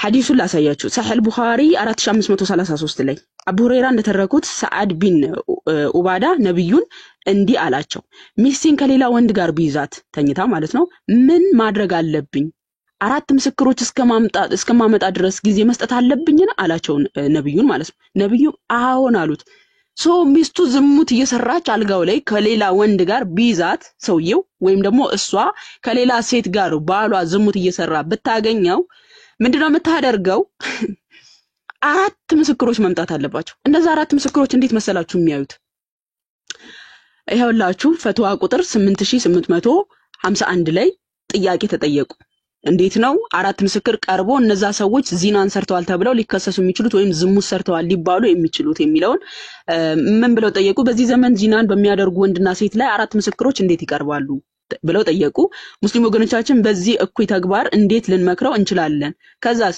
መልስ አለና መልሱን ሲሰጥ ምን አለ የዚና ምስክሮች በተመለከተ አለ እንግዲህ ዛሬ ያው አነባዋለሁ ይቅርታ አድርጉልኝና ማለት ነው የዚና ምስክሮች በተመለከተ ምስክራቸው ተቀባይነት ያለው 4 ሰዎች መሆን አለባቸው እና ዚናውን በግልጽ ያዩ መሆናቸው ማለትም ያው እዚህ ጋር አንብቡት በሴት ማለት አለባቸው ግልጽ በሆነ መርፌና ክር ሆነው ማየት አለባቸው ያለበለዛ ግን ተቀባይነት የለውም ይሄው ዚናን በግልጽ መግለጽ አለባቸው ለምሳሌ አለ ብልቱን በሴት ብልቷ ውስጥ አየሁ በማለት ከዚህ ውጪ ሌላ አማራጭ የለም በላይዋ ላይ አይተነዋል ራቁታቸውንም ነበሩ ካሉ የተቀባይነት የለውም ሰው በሚስቱ ላይ የሚያደርገው ከእርሷ ጋር ሲያደርግ አይተናል ቢሉ የምስክርነት በቂ አይደለም ብልቱ በሴት ብልቷ ውስጥ እንደነበር እንመሰክራለን ማለት አለባቸው ኢማጂን ሶስቱ ምስክሮች ግልጽ በሆነ መርፌና ክር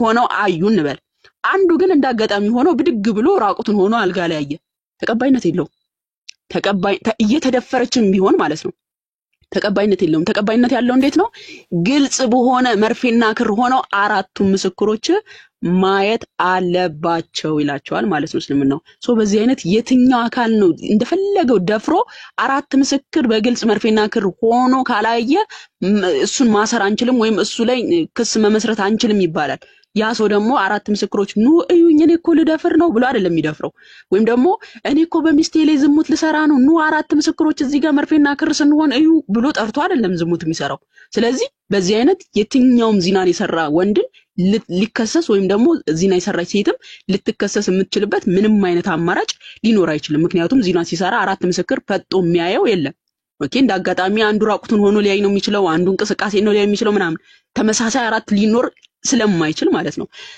ይሄንን አራቱ ምስክሮች ተመሳሳይ ምስክር ካልመሰከሩ ምን ይደረጋሉ መሰላችሁ ይገረፋሉ ሱረቱል ኑር ምዕራፍ 24 ቁጥር 4 ላይ እንዲላል እነዚያም ጥብቆች ሴቶች በዝሙት የሚሰደቡ ከዚያም አራት ምስክሮች ያላመጡ 80 ግርፋት ግረፏቸው ከነርሱ ምስክርነት ሁሉ ጊዜ አትቀበሉ እነሱ አመፀኞች ናቸው ማለት አይተዋል እኮ እነሱ አልጋ ላይ ሆነው ግን ይነስ ያደርጉ ግን ተመሳሳይ አራቱ መርፌና ክር ሆነው ካላዩ 80 ግርፋት ተለጥልጠው ይገባሉ ማለት ነው አራቱ ምስክሮች ያ ሰውዬ ነፃ ነው ማለት ነው እንደፈለገው ሆኖ ነፃ ነው ማለት ነው ሶ ላንቺ ምንም ፍትህ የሚሰጥልሽ ሃይማኖት አይደለም ይሄ ህግ ያው ከአይሻ አንዛር የመጣ እንደሆነ ግልጽ ነው አሁን ርዕሱን ሽፍት ከማደርገው ማለት ነው እንዲሁም አንዲት ሴት ልጅ ለምሳሌ ባሏ ጥላቻን ቢያሳያት ማለት ነው ለምሳሌ ሊፈታት ፈልጎ ጥላቻን ቢያሳያት ምን ማድረግ አለባት ሱረቱል ኒሳ ቁጥር 128ኛው አንቀጽ ላይ እንዲላል ሴትም ከባሏ ጥላቻው ወይም ፊቱን ማዞር ብታውቅ በመካከላቸው መስማማት ቢስማሙ በሁለቱም ላይ ኃጢያት የለም ማለት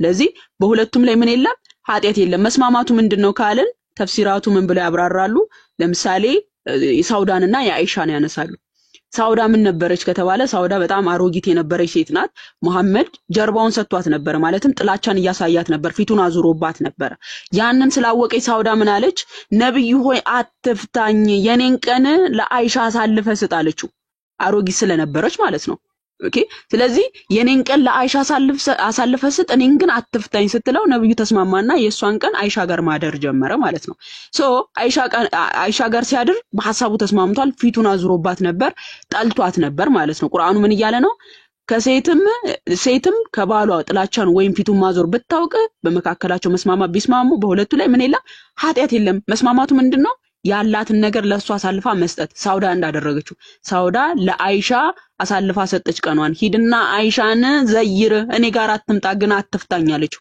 እቺ ሴት ምንድነች አሁን እቃ ነች ማለት ነው ቤት ውስጥ ቅድም እንዳልኳችሁ ከብት ገዝታችሁ ቤታችሁ ውስጥ ትቀልቡታላችሁ ልክ እንደዛ የምትቀለብ ነች ሰዎች ዘንድ የነብዩ ሚስት ተብላ ትጠራለች የሚስት እንትን ግን የላትም እኩሌታ ግን የላትም የራሷን ቀን ለሌላ ሴት አሳልፋ ሰጣለች ብቻ ግን እንዳትፈታ ማለት ነው ለምን ነብዩ ፊቱን ስላዞረባት ሶ አንዲ ሴት ባሏ ፊቱን ካዞረባት ምን ታደርጋለች መስማማትን ተስማማለች ከዘይነብ ፋጤ ምናምን ካሉ ሚስቶቹ በቃ እኔ ጋር የምትመጣውን ተራህን ለማስተላለች ለዛችን ነው ሚስት ስጥ ግን አትፍታኝ ብላ ትለምነዋለች ማለት ነው እስልምና የዚህን ሐል ተገዝተሽ እንድትኖሪ ያዛል ማለት ነው ሶ ሴት ልጅ በተጨማሪ ያው እህቶችም ያቀርቡታል ሴት ልጅ ጸሎትን የምታቋርጡላ ነች ከሰይጣንና ከሃያ ጋር ተደብላ ጸሎትን ታቋርጫለሽ የተባለች ነች ሰሂህ ቡኻሪ ማነው ሱናን ኢብን ማጃ ቮሊዩም 1 ቡክ 5 ሐዲስ 950 ላይ አቡ ሁረይራ የዘገበው ሐዲስ ነብዩ እንዲያሉ በሶላት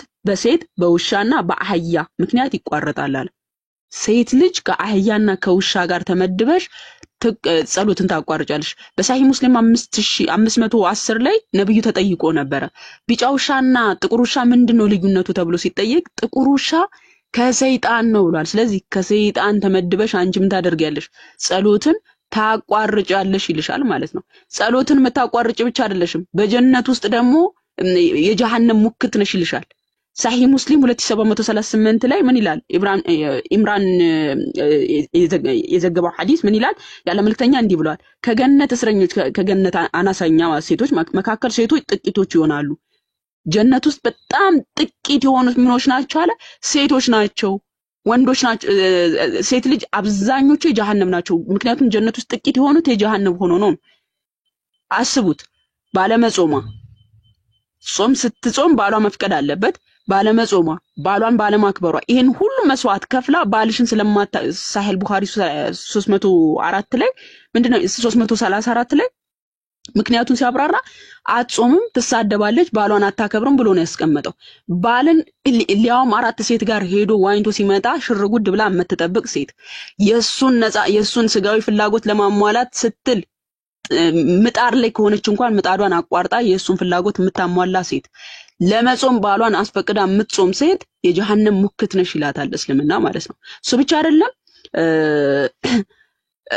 ብቻ አይደለም ኢቭን ልጾሚ ስቲ ባልሽ ማስፈቀድ ማነው ልጾሚ ስቲ ባልሽ ማስፈቀድ አለብሽ። ባልሽ ካልፈቀደ እንዳጾሚ ተብላለች። ካልጾመች ደግሞ የጀሃነም ልጅ ቅድም አሳይቻችኋለሁ። በረመዳን ወቅት ስለማጾሙና ስለማጸልዩ ነው ብሏቸዋል። ስለዚህ ስለማይጾሙ ስለማይጸልዩ የምን ሙክት ናቸው? የጀሃነም ናቸው እያላቸው ነው እስልምና።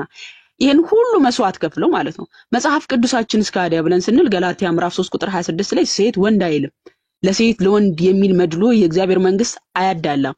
ምን ይላል? አይሁዳዊ ወይም የግሪክ ሰው የለም፣ ባሪያ ወይም ጨዋ ሰው የለም፣ ወንድም ሴትም የለም፣ ሁላችሁ በክርስቶስ ኢየሱስ አንድ ሰው ናችሁና ይላል። ስለዚህ በክርስቶስ ኢየሱስ አንድ እንደሆነ ነው የሚናገረው ማለት ነው መጽሐፍ ቅዱሳችን። እንዲሁም በሱረቱል በቀራ 230ኛው አያ ላይ ሴት ልጅ ከተፈታች ባሏ ከፈታት ማለት ነው ምን ማድረግ አለባት? ለምሳሌ 3 ጊዜ ተፈታች ሴት እንደዚህ ተብላ ፈታሁሽ 3 ጊዜ ነው የምትፈታው። እንደዚህ 3 ጊዜ ተፈታች ሴት ምን ማድረግ አለባት? ወደ መጀመሪያ ባሏ መመለስ ከፈለገች ሲል ቁርአን ምን ብሎ ያዛል? ሱረቱል በቀራ 230ኛው አንቀጽ ሶስተኛ ቢፈታትም ከዚህ በኋላ ሌላም ባል እስክታገባ ድረስ ለእርሷ አትፈቀድለትም አለ። ለሶስተኛ ጊዜ ተፈታች ሴት ወደ መጀመሪያ ባሏ ለመመለስ ከፈለገች ምን ማድረግ አለባት? ሌላ ባል ማግባት አለባት። ሌላ ወንድ የሷን ገላ ማየት አለበት። ለዛ ነው መሐመድ ቅድም ባነበብኩላችሁ ሐዲስ ላይ ሪፋ ፈቱ አብዱራህማን ያገባት ሴት አብዱራህማን ቀጥቅጧት በመጣች ጊዜ ምንድነው ያለው? ወደ ሪፋ መመለስ ስለፈለገች ነው ሲል መሐመድ ምን አለ? ይሄ ከሆነ ፍላጎትሽ ከአብዱራህማን ጋር ግንኙነት መፈጸም አለብሽ ወደ መጀመሪያ ባልሽ ለመመለስ ብሏታል መሐመድ። ለምን ከተባለ ለሶስተኛ ጊዜ ተፈታች ሴት ወደ መጀመሪያ ባሏ ለመመለስ ምን ማድረግ አለባት ተብላለች? ሌላም ባል እስክታገባ ድረስ አልተፈቀደለትም ተብሏል። በጣም የሚያስገርማችሁ የክርስትናችንና የእስልምናችን ህግ፣ ክርስትና ዝሙት ከዘሞተች ነው ፍቺን የሚፈቅደው። እስልምና ደግሞ ህርቅን የሚፈቅደው ዝሙት ስዘሙት ነው፣ ገላዋን ለሌላ ወንድ ስታሳይ ማለት ነው። ያለ ዝሙት ምክንያት ሚስት ባሎን ፍቺን አልፈቅድም ስላለ ማለት ነው አምላካችን እግዚአብሔር። በዝሙት ካመነዘረች ግን ፍቺን ይፈቅዳል ማቴዎስ ወንጌል ምዕራፍ 19 ላይ እንደተናገረው። እስልምናው ግን ለመታረቅ ዝሙት መስራት አለብሽ ይላታል። እንዲሁም ሴት ልጅ ማስተማር ማትችል መሪ መሆን ማትችል አሁን አብዛኛው ጊዜ አይሻ ሲሉ ሰማቸዋል። አይሻ ራሱ ማን አስተምሪ ብሎ የፈቀደላት? እስቲ ሐዲስ ወይም አንድ ቁርአን አምጡ። እስቲ አይሻ እኮ ከመጋረጃ ጀርባ ስታስተምር ነበር። በእርግጥ ያስተማረቻቸውን ትምህርቶች በቅርቡ ታያላችሁ።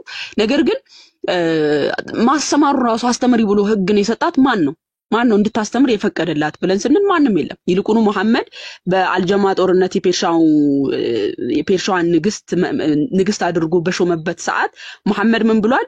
እንዲህ ብሏል፣ ሴትን ገዢ እንዲያደርጋት እንዲህ ያለ ሊያደርጋት ያሰበ እንዲህ ያለ ህዝብ ፈጽሞ አይሳካለትም ብሏል መሐመድ።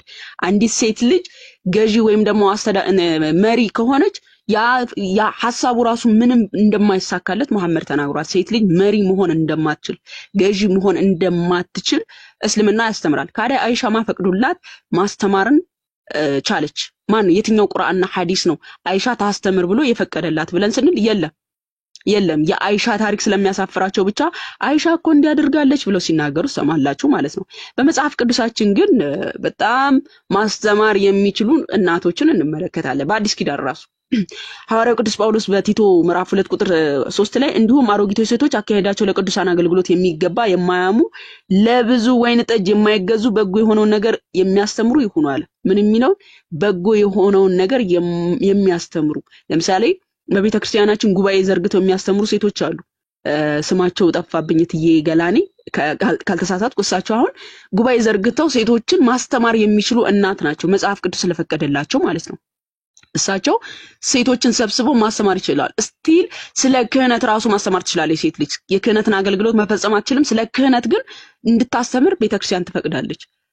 መጽሐፍ ቅዱሳችን ምን አለ? እንዲሁም አሮጊቶች ሴቶች አካሄዳቸው ለቅዱስ አገልግሎት የሚገባ የማያሙ ለብዙ ወይን ጠጅ የማይገዙ በጎ የሆነውን ነገር የሚያስተምሩ ይሁኑ። በእስልምና ግን ሴት ልጅ መሪ የሚያደርግ ጭራሽ ተሳስቷል ብሎ ነው የሚያምነው። አይሻን እንድታስተምር እንኳን የፈቀደላት ማንም የለም። በመጽሐፍ ቅዱሳችን ነቢያት ሴቶች እንደነበሩ ይናገራል መጽሐፍ ቅዱሳችን። ዘጸአት ምዕራፍ 15 ቁጥር 20 ላይ የአሮን እህት ነብይቱ ማርያም ከበሮ በእጇ ወሰደች፣ ሴቶችንም ሁሉ በከበሮ በዘፈን በላይዋ ወጡ ይላል። ነብይ እንደነበረች መጽሐፍ ቅዱስ የአሮን እህት ይናገራል። እሱ ብቻ አይደለም፣ አስቴር የፋርስ ንግስት እንደነበረች መጽሐፍ ቅዱሳችን ይናገራል። መጽሐፍ አስቴር ምዕራፍ 10ን ስትመለከቱ አስቴር አክራትዮስን ተናገረችው፣ ለመርዶክዮስም እንዲህ የሚል መልእክት ሰጠችው ያለ ያቺ ሴት ንግስት ስለነበረች አዛዥ ሁላ ነበረች አስቴር ማለት ነው። በፋርስ ላይ ንግስት የነበረች ሴት ናት አስቴር። እሱ ብቻ አይደለም፣ እያያችሁኝ የምትደውሉ ሰዎች በጣም ነው የምትገርሙት። እሺ እሱ ብቻ አይደለም፣ ዲቦራ ነብይ ነበረች። በነገራችን ላይ ሀገረ መሪ ነብይ ነበረች። መጽሐፈ መሳፍንት ምዕራፍ 4 ቁጥር 4 በዚያን ጊዜ ነብይቱ የለፊዶ ሚስት ዲቦራ በእስራኤል ላይ ትፈርድ ነበር ይላል። ነብይቱ ዲቦራ የለፊዶ ሚስት። መጽሐፍ ቅዱሳችን ላይ ነቢያት ሴቶች እንደነበሩ በዚህ ያህል ስልጣን የተሰጣቸው እንደ መሐመድ ሴት ልጅ መሪ የሚያደርግ እሱ ፍጹም ተሳሳተ ከሰረ እያለ የሚናገር አይደለም። መጽሐፍ ቅዱሳችን መሪ ሁላ አድርጎ እንደሾማቸው መጽሐፍ ቅዱስ ይናገራል። እንዲሁም መጽሐፍ ቅዱሳችን ትንቢተ ዩኤል ምዕራፍ 2 ላይ ምን ይላል እግዚአብሔር አምላክ? ስለዚህ ከዚህም በኋላ እንዲህ ይሆናል፣ መንፈሴን በስጋ ለባሽ ሁሉ ላይ አፈሳለሁ፣ ወንዶችና ሴቶች ልጆቻችሁም ትንቢት ይናገራሉ፣ ሽማግሌዎቻችሁም ህልምን ያልማሉ፣ ጎበዞቻቸው ራእይን ያያሉ አለ። በምን ላይ መንፈሴን አፈሳለሁ አለ? በወንዶችና በሴቶች ላይ። በወንዶች ላይ ብቻ አላለም፣ በሴቶችም ጭምር። ይሄው ሹመት የተሰጣቸው ሴቶች፣ ሀገርን መምራት የሚችሉ ንግስት የተባሉ ሴቶች በመጽሐፍ ቅዱሳችን እንመለከታለን። በእስልምና ላይ ግን እንደዚህ አይነት ሹመት ያላቸውን ሴቶች አትመለከቱም። ይልቁንም በነገራችን ላይ ስለ ሐዋ ሲተረክላት በቁርአን ላይ ተሰማላችሁ። የሐዋን አንድ ስሟን እስቲ አምጡና አሳዩን። ሐዋ ተብላ የተጠቀሰችበት በቁርአን ላይ አሳዩን ብላችሁ ብትጠይቋቸው አያመጡ። ኦኬ አያመጡ። ከመርየምና ከእናቷ በስተቀር በቁርአን ላይ የሴት ልጅ ስም አልተጠቀሰም። ሲጀመር ሐዋ ታሪኳ ይነገርላታል በሱረቱል በቀራ ላይ የአደም ሚስት ትባላለች። ስሟ ግን አንድም ከሱረቱል ፋቲሃ እስከ ሱረቱል አናስ ብትዳስሱ አታገኙ። መጽሐፍ ቅዱሳችን ላይ ግን እንደዚህ ነገስታት የነበሩ ሴቶች፣ ሀገረ መሪ ነቢያት የነበሩ ሴቶች ትንቢት የሚናገሩ፣ በአዲስ ኪዳን ደግሞ ማስተማር የሚችሉ ቤት ቦታ እንዴት ቦታ የሚለውን ቤተክርስቲያናችን ተወስኗለች። ግን ማስተማር ጉባኤ ዘርግተው ማስተማር የሚችሉ ሴቶች እንዳሉ መጽሐፍ ቅዱሳችን ይናገራል ማለት ነው። እንዲሁም ሴት ልጅ እንግዲህ እንደሚታወቀው የወንድ ልጅ የስሜት ማርኪያ ብቻ ናት። እንደስልም ነው የስሜት ማርኪያ ብቻ እንዳልኳችሁ እርሻ ናት። የሱን የስሜት ማርኪያ ብቻ ናት። በሱረቱል አንቢያ ቁጥር 17 ላይ አላህ እንደገለጻት ማለት ነው። መጫወቻ ሚስትና ልጅን ልንይዝ ባሻ ኖሮ ከኛ ዘንድ በያዝነው ነበር እንዳለው መጫወቻ ነሽ የሚላት ነው። መጫወቻ ዕቃ መዝናኛ ማለት ነው።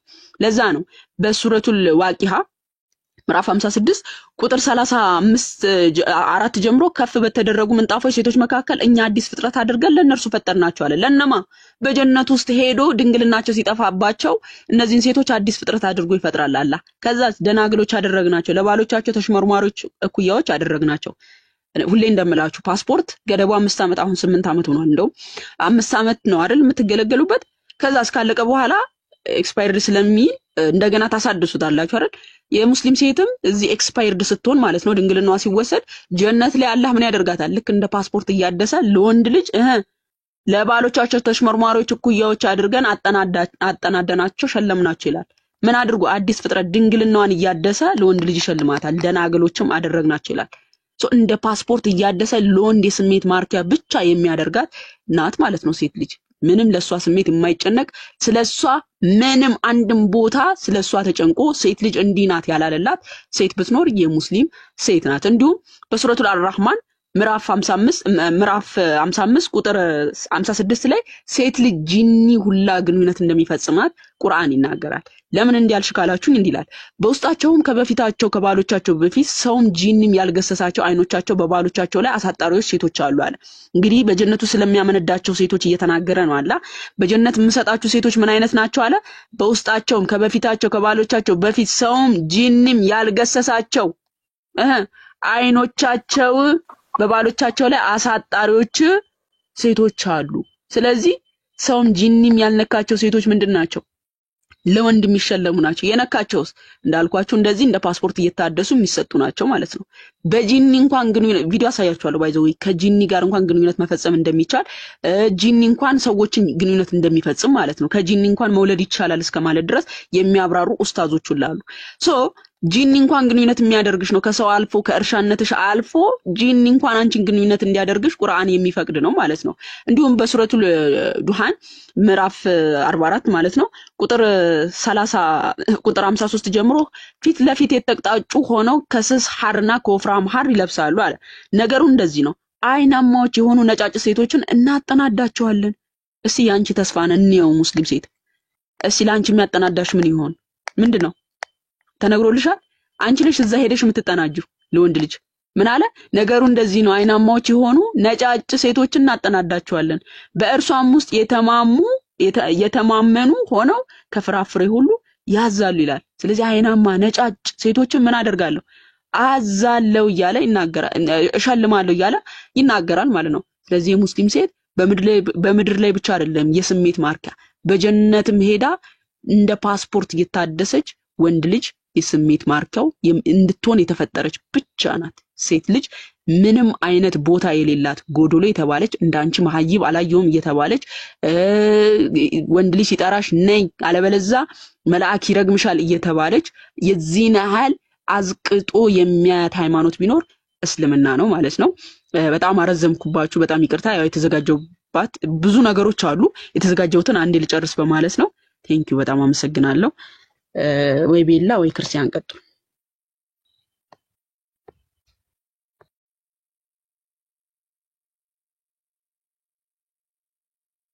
እሺ ቃሌ ተሰማልን ማማዬ። ሰዓቱ በጣም ሄዳኔ ጋር በጣም መሽቷል። የሆነች ነገር ትንሽ ብቻ ተናግሬ ከክርስትናው ብቻ ተናግሬ ልተኛ ነው። ሌሊት ነው የምነሳው። ይቅርታ አድርጉልኝ። ሁሉንም ተናገርሹ ማሚታ፣ ምንም አላስቀረሽልንም እኮ ታዲያ። ለማንኛውም ረጅም እድሜ ከጤና ጋር ይስጥልን። ቃሌ ወተሰን ያሰማልን። ሳሚሮ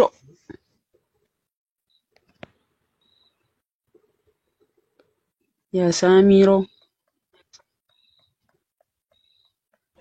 ኦኬሽ ይገቡ እንትና አይሉምና አላሳያቸው ይሄንን ማለት ነው። ቁርአን እቺ ሴት ምን ብላ ጠየቀች መሰላችሁ? ሼኹን በጣም አሁን ቀደም ሳነሳው የነበረው ፖይንት ነው ያነሳችሁ። የናንተ ምንዳችሁ ምንድነው? እናንተ ምንድነው የምትሸለሙት ብዬ ጠይቄ የለ። እቺ ሴት እንደዛ ብላ ጠይቀችው። ምን ብላ ጠይቀችው መሰላችሁ? ለምን አለችው። አላህ ልክ እናንተ ወንዶች ለወንዶች ሴቶችን ለምን ለኛም ለምሳሌ 72 ሴት የሆረላይን ሴቶችን ይሸልም ይላል አላህ በጃሚዓ ተርሚዲ 663 ላይ 72 ደናግል ሴቶችን እንደሚሸለሙ ይናገራል። የሆረላይን ሴቶችን ለምንድነው ለእናንተ ለወንዶች 72 ሰጥቶ ለኛም የማይሰጠን ብላ ጠየቀችው። ምን ብላ ጠየቀችው?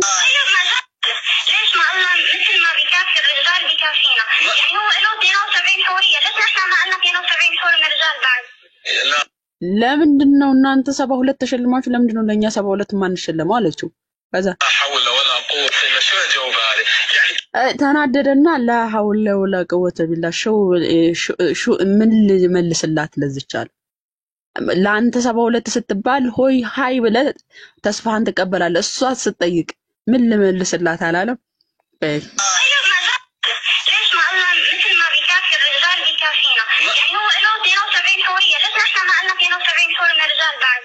لا حول ولا قوة إلا شو الجواب هذا؟ يعني كيف المرأة تتزوج 72 واحد؟ هذه لم تصبح زوجة، تصبح لا حول ولا من لملسلات እንዴት ሴት ልጅ 72 ወንድን ታገባለች። አንተ እንዴት አንተ ምን አይነት ጾታ ብትይዝ ነው 72 ሴት ጋር የምትተኛው እንዴ? ለአንተም አይሆነውም ለሷም አይሆነውም። ስለዚህ ምን አለ እንዴት እናንተ 72 ትሸለማላችሁ? የሴቷ ጥያቄ ምንድነው? እናንተ ትሸለማላችሁ፣ አላህ ለእናንተ ይሸልማል፣ ለኛስ ለምን ደግሞ አይሸልሙም ብላ ጠየቀችው። ይሄን ደግሞ አዳምጡ። ጥያቄው ሚስት ተሰማን ብቻ ነበር እንዴት ነው ያ ነገር እንዴት አመጣት አለበት እንዴት ሚስት ተሰማት ተደረገ ሚስት አልሰማችም ሌላ ሚስት አግብተሃል ሌላ ሚስት እየኖርኩ ነው ሰዎች ያለሽ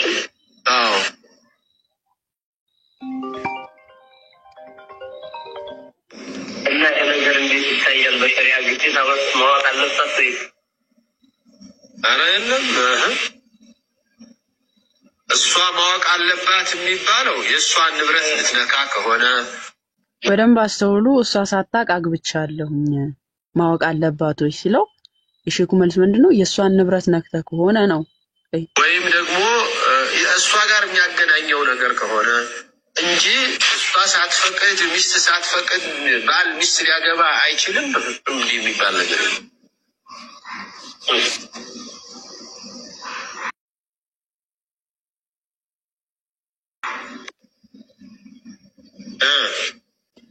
ነብዩ ምን ብሏል? ይሄው አንድ ሰው ለሰው ለማንም ወይም ደግሞ ለሰው እንዲሰግድ ባዘዝኩ ኖሮ ሚስት ለባሏ እንድትሰግድ ባዘዝኩ ነበር። ምክንያቱም አለ መብቱ በሷ ላይ ካለው ግዝፈት የተነሳ አስቡት። እኔ ለሰው መስገድን በፈቅድ ኖሮ ሚስት ለባሏ እንድትሰግድ አደርግ ነበር እስከማለት ድረስ መሐመድ ተናግሯል።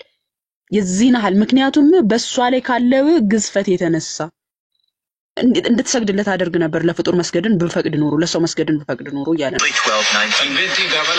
ይሄ ያው የነብዩ ሱና በማለት የ6 የ7 አመት ሴት ልጆቻቸውን አሳልፈው እየሰጡ እቺ ሴትዮ ሞተባት ልጇ ማለት ነው ሞተችባት ልጇ البنت إذا بلغت 9 فأكثر إذا تيسر الزواج تزوج بنت 9 بنت 10 بنت 11 لا حرج.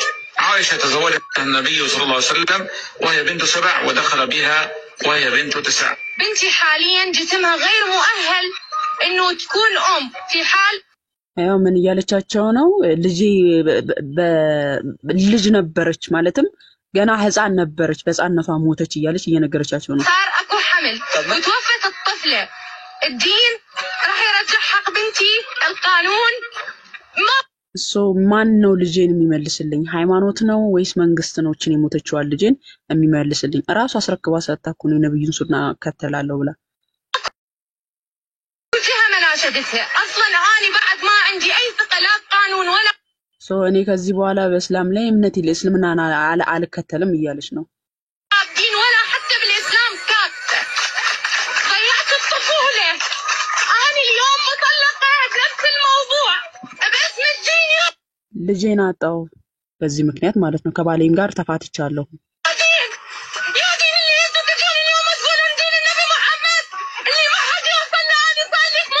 አሁን ይሄ ሃይማኖት ነው? በቃ ይሄ ምን አይነት ሃይማኖት ነው?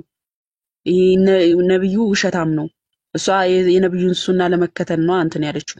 የነብዩን ሱና እንትን ለመተግበር ነው። ነብዩ በ6 አመት ታጭቶ በ9 አመት ተገናኝቶ የለ የ50 ምናምን አዛውንት ሆኖ እና ያንን የነብዩን ሱና ተገብራለሁ ብላ ልጇን አጣች። እና ይሄ ምን አይነት ነብይ ነው እያለች ነው።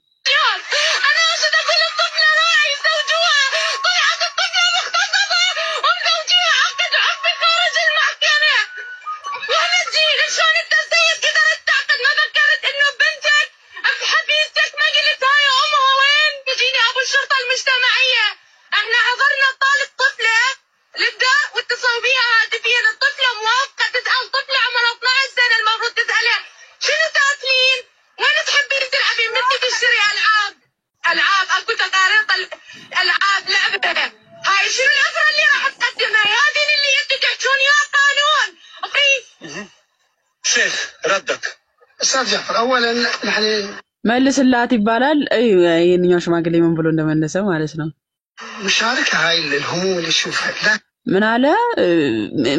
ይሄ ህመሙ ይገባናል፣ ግን እኛ የምንለው የእናትና የአባት ጥፋት ነው። ለምን ሰጡ ነው። ከዛ ጋዜጠኛው ምን ብሎ እንደመለሰ አስተውል። احنا شو اللي نقوله؟ نقول الاب مو معنى الاب يعني ايش خالي، كل الاباء هنا اللي موجودين والامهات كلهم يعني شيخ عم نحكي عن مثل عملي واقع. ምንድነው የምናወራው እኛ ስለ ህግ ስለ እስላም ህግ እንጂ ስለ እናትና አባት አይደለም። ስለዚህ ስለ ህጉ ላይ አውራ ነው እያለ ያለው ጋዜጠኛው ማለት ነው። تتحدث عنه جاوبها عليه. يعني جاوبها عليه. جاي يقول حاله اذا حاله انسان مو آلاف بالحالات آلاف بالحالات. خلينا طب أنا أطالب بإلغاء العقد الغير شرعي خارج المحاكم. استاذ جعفر رد عليها مش علي. ለእኔ አትመልስ ለእሷ መልስላት። እሷ ነች የታመመችው እያለ ما ترد علي رد عليها هي اللي عندها ألم. هي مو طرف جاي انا حتى صار معي دعوات. إذا أنا وطرف أنا أمي تبهدلت احنا أخذوا أطفال اثنين من عندي. حقك بنتي طفولتها راحت مراهقتها مستقبلها. أنا أريد أسألك من راحت الطفولة مين راح يرد؟ የሴት ልጅ ጥቃት ቤሩት ላይ ብትመለከቱ በጣም እንትን እየተባለ ያለው ህፃናቶች እንደዚህ በህፃንነታቸው እየተሰጡ የነብዩን ሱና እንከተላለን እያሉ ህይወታቸው እያለፈ ያለ አቤት ውሸት ምንድነው የምትከፊው? አራት ክታፊ ባክሽን ከየት ነው የመጣሽው ደግሞ አርበኛውን እንዴ? እስኪ ተርጉምላቸው ልክፈተው። አረ ዝም በይ እባክሽን። አረ ትልቅ ሴት ነሽ ቢያንስ ትልቅ ነሽ። እስኪ ተርጉምላቸው አንተን እንድታገዙ ሌላ ወንድ አናስገባልህም። ምክንያቱም ጎዶሎ ነህ ብለን አናምንም እንደ ሴቶቹ። አንተ ወንድ ከሆንክ ብቻህን ነው ብቁ ነህ ተብለሃልና ሌላ ወንድ እንድናስገባልህ ላስገባልህ ጎዶሎ ከሆንክ ሴት ስላልሆንክ ተረጋጋና ለማውራት ሞክር። አረብኛ ተሳስተሻል ካልክ አንተ ተረጉምላቸዋለህ። ልክፈት፣ ማይክን አንሳ፣ ልክፈተው። ውሸት ስላልክ ማለት ነው። ከዛ ወደ አንሳናቸው ፖይንቶች እንሄዳለን። ማይክን አንሳ።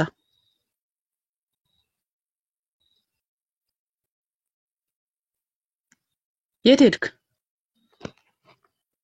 አራለኝ የት ሄዳለሁ? ይሄን አረብኛው እንደገና ልክፈተውና ተተረጉምላቸዋለህ። ውሸታም ስላልክ እንደገና ልክፈተውና ተተረጉምላቸዋለህ። ከየት አመጣሽው አንቺ? ከየት አመጣሽው? እኔ ተረጉምኩትን አረብኛ ከየት አመጣሽው? እንግዲህ አረብኛው። ስለዚህ እኔ ተሳስቻለሁ። እሺ አንተ ትክክል አይደለም። በቃ ተርጉምላቸው። ትክክል አይደለም። አንድ ድንጋይ ላይ ውሃ ማፍሰስ ነው የሚሆንብኝ። ድንጋይ ላይ ውሃ ማፍሰስ እንዴ ምን ማለት ነው? ድንጋይ ላይ ውሃ ማፍሰስ እንዴት ትሰብኛለሽ? እኔ አያውቁም እኮ ና አሁን በዚህኛው ከምጨምቅ እንትን ከምለ ሴት ልጅ የክፉ ምልክት ናት ብለህ ታምናለህ? እንደ እስልምና አላምንም። የክፉ ምልክት ናት የሚል ሃይማኖት ትክክል ነው ብለህ ታምናለህ? አሳይኝ እስኪ አሁን ያለበትን ቦታ እስኪ አሳይኝና አስረዳሽ፣ ምን እንደሚል አስረዳሽ። ታምናለህ ወይ? የክፉ ምልክት ናት የሚልን አንድን ግለሰብ ትቀበለዋለህ? ይሄን ንግግሩ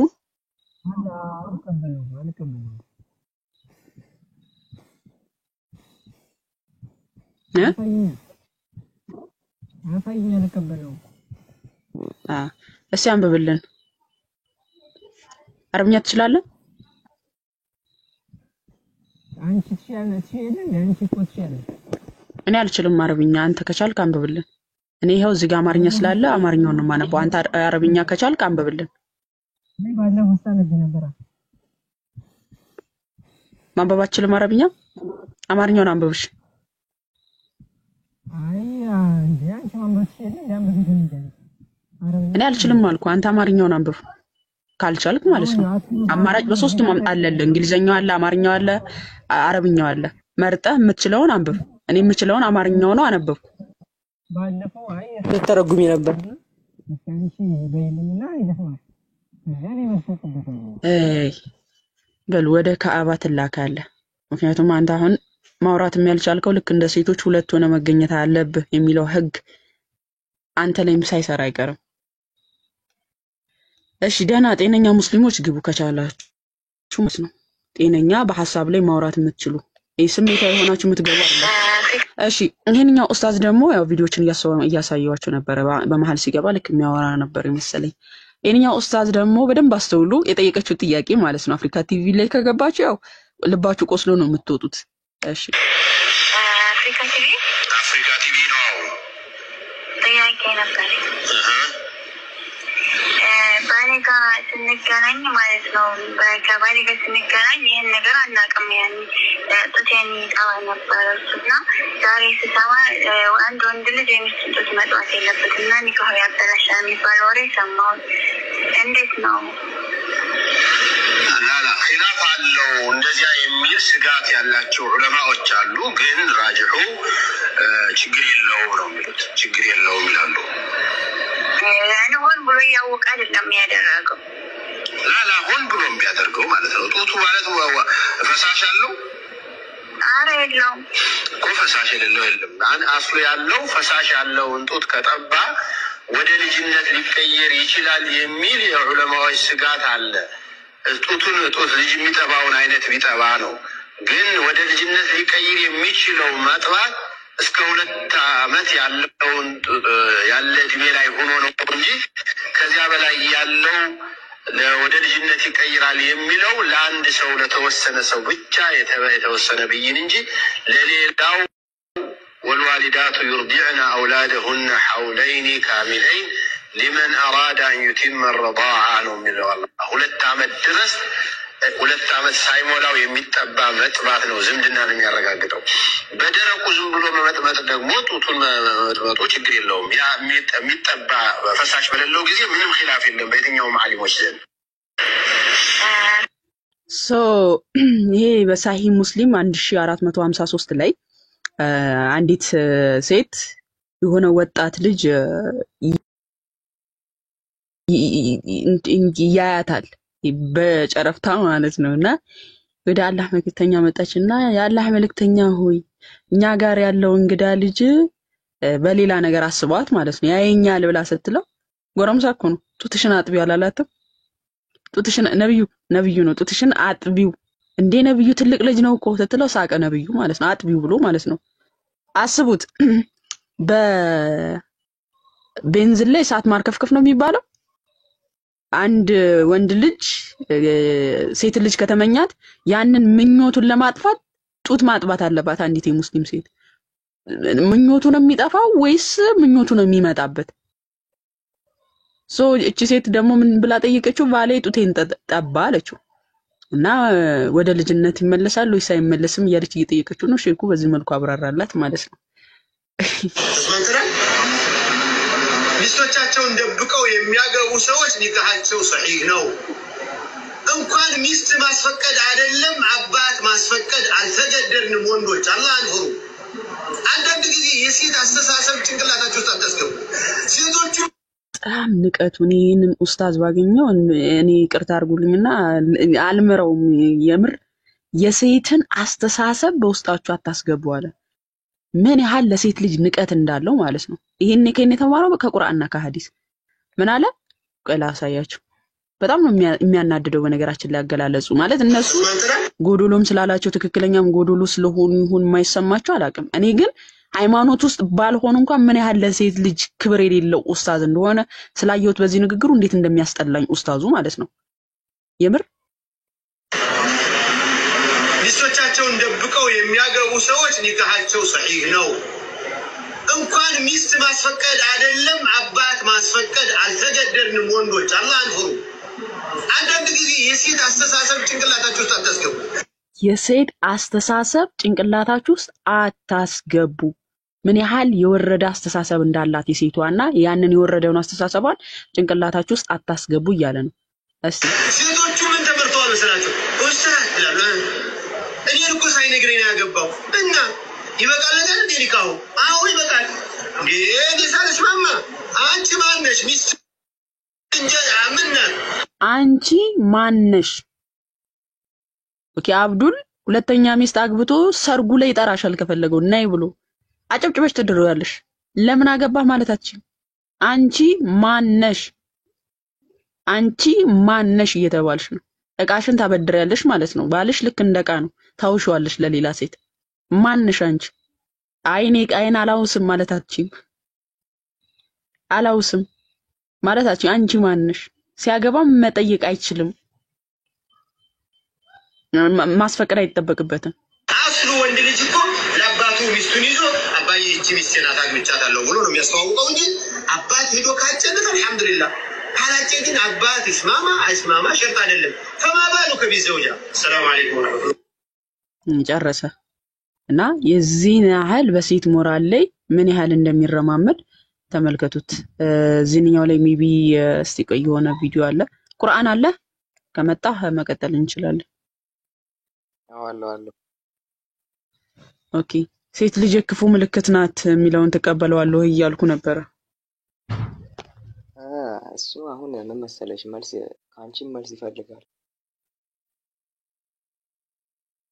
ምን አልክ ምን መሰለሽ የሆነ መልስ ይፈልጋል ካንቺ ጥያቄ ያስፈልገኛል አይ ጥያቄማ ሴት ልጅ የክፉ ምልክት ናት ብለህ ታምናለህ ወይ እናትህ የክፉ ምልክት ናት አንቺ ብለሽ ታምኛለሽ እንዴ እኔ ለምን አምናለሁ ያንተን መጽሐፍ እኮ ነው ያንተን አስተምሮ እኮ ነው እየጠየቅኩ ያለሁት እኔማ በረከት ናት ሴት ልጅ ክፉ ምልክት የለም አሁን ጥያቄውን መልስ ፓፓ ጥያቄውን መልስ የለም ጥያቄውን መልስ ቆያ እንዳለለ እናረጋግጣ ላምጣ መረጃ እስቲ በመጀመሪያ አንተ ላይ ሄድ ራመድ በልባት እንደዚህ ዳዲ በልባት በመጀመሪያ ማለት ነው ከዛም በኋላ ታመጣለህ ችግር የለም ሄድ በልበት እስቲ አንተ ላይ ተፍ በል ሁለታችንም እንድናምን የሚመስል መረጃ አመጣልሻለሁ በእስልምና መጀመሪያ እሺ በይ አታዳምጥም ምን አንተ ምን ፈጣሪ ሴት ልጅ የክፉ ምልክት ናት ብለህ ታምናለህ ወይ እናትህ የክፉ ምልክት እንደሆነች ታምናለህ የክፉ ነገር ምልክት ለምሳሌ ምን አይነት ክፉ ነገር ብዙ አልተገለጸም የክፉ ምልክት ናት ብለህ ታምናለህ ልትሆን ትችላለች እናትህ ማለት ነው አንቺ እናትህ ብቻ ሳትሆን እናትህም የክፉ ምልክት ናት ምክንያቱም እናትህ ሴት ነችና ለምሳሌ አንድ ወንድ አንድን ሴት ሲያይ ምን እንደሚያስበው ጥሩ ነገር ነው የክፉ ምልክት ናት ብለህ ታምናለህ በቃ ጨረሰን እሺ በቁርአን ላይ የሴት ልጅ ትርጉምን እስቲ ንገረን ሴት ማለት ምን ማለት ነው እንደ ቁርአን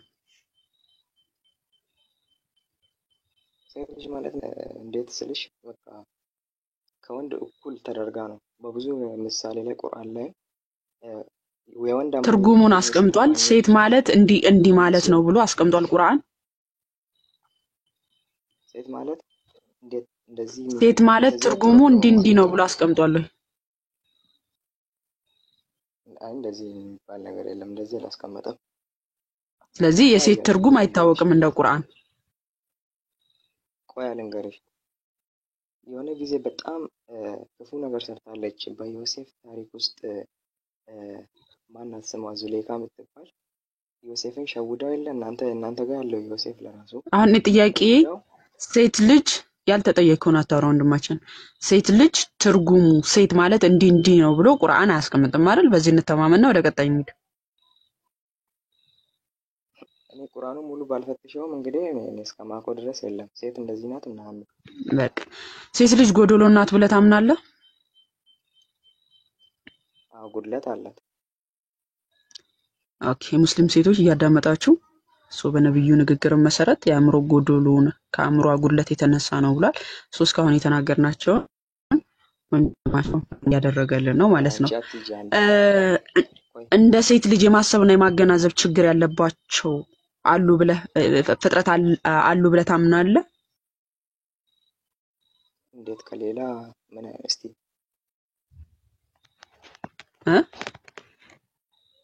ማለት እንደ ሴት ልጆች እንደ ሴቶች የማሰብና የማገናዘብ ችግር ያለበትን አይተህ ታውቃለህ ከሌላ ፍጥረት ነው የምትይው ከሰው ሌላ ከሰው ለራሱ አሁን ጥያቄው ምንድነው እስቲ በትክክል አንቺም ያላመንሽኝ እንደ ነገር ሴት ልጅ የማሰብና የማገናዘብ ችግር ያለበት ፍጥረት አለ ብለህ ታምናለህ ወይ?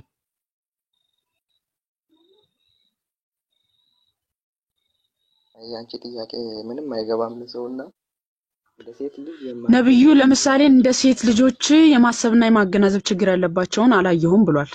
አንተም ይሄንን አስተሳሰብ ትቀበለዋለህ? እንደ ሴት ልጅ የማሰብና የማገናዘብ ችግር ያለባት ፍጥረት የለም ብለህ ታምናለህ?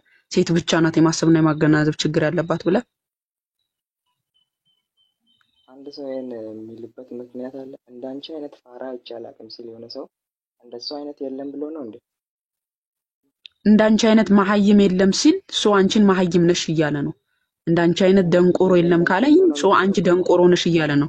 ለዚህ ሙስሊም ሴት ማገናዘብ የማትችል ናት ብለህ ታምናለህ? በጣም ነው እንጂ የምታገናዝበው። ነብዩ እንዳንቺ የማገናዘብና የማሰብ ችግር ያለባትን አላየሁም ይላታል ሴት ልጅ። ማን ነበር?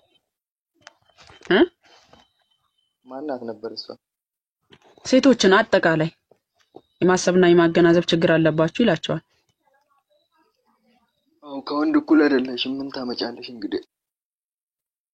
ስለዚህ የማሰብና የማገናዘብ ችግር ያለባቸው መሐይም እንደሆኑ ታምናለህ ማለት ነው።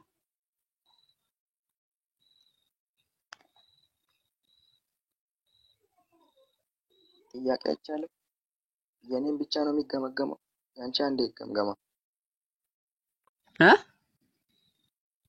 አንዴ በእናንተ ውስጥ ግምገማ ውስጥ እንግባ። አንዴ አንቺም ያንቺ መጽሐፍም እስቲ አንዴ እሺ ሲራክ የሚባል ቦታ አዳምጥ። ለምሳሌ ሴት ልጅ በገንዘብ ተገዝታ ግንኙነት እንድትደረግ ቁርአን ይፈቅዳል አይፈቅድም? በገንዘብ ተገዝታ ማለት እኮ ባርነት ማለት ነው። ሙትዓ ድምፅህን ከፍ አድርግ እያሉ ነው። ምንም አትሰማቸውም። በባርነት የተገዙ ናቸው እነሱ። በባሪያ ማለት ታዲያ ስለ ባሪያ ሴቶች አላወራሁም። ባሪያ በምርኮ የምትገኝ ሴት ናት። እዚህ ጋር ግን ስለ ሙትዓ የባሪያ ሴት ሲጀመር አማራጭም የላትም፣ የወሲብ ባሪያ ናት። እዚህ ጋር ግን ገንዘብ ተከፍሏት ምናምን የምትገኝ እንዲሁ ሄደህ ከፍለህ የምትወስዳት ሴት ማለት ነው ሙትዓ። እስቲ መረጃውን ትክክል ነው ብለህ ታምናለህ? ይሄንን ከፈቀደ ቁርአን ዝም ብዬ ነው ማምነው መረጃ። እሺ አንብብልን አንድ ጊዜ አርገሽ እስቲ ያሳይ። ከላውጣለህ። እሺ አንብብ እስቲ ቀረብ ነገር አድርጊ። አረብኛ ኦኬ አረብኛም እሺ ሱረቱል ኒሳ ከዚህኛው ላይ ላውጣን።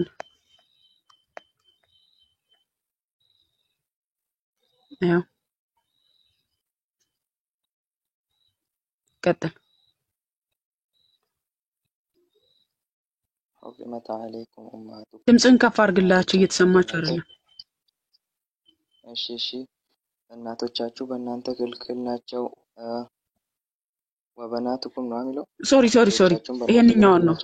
ይሄን ቀረብ አድርጊው።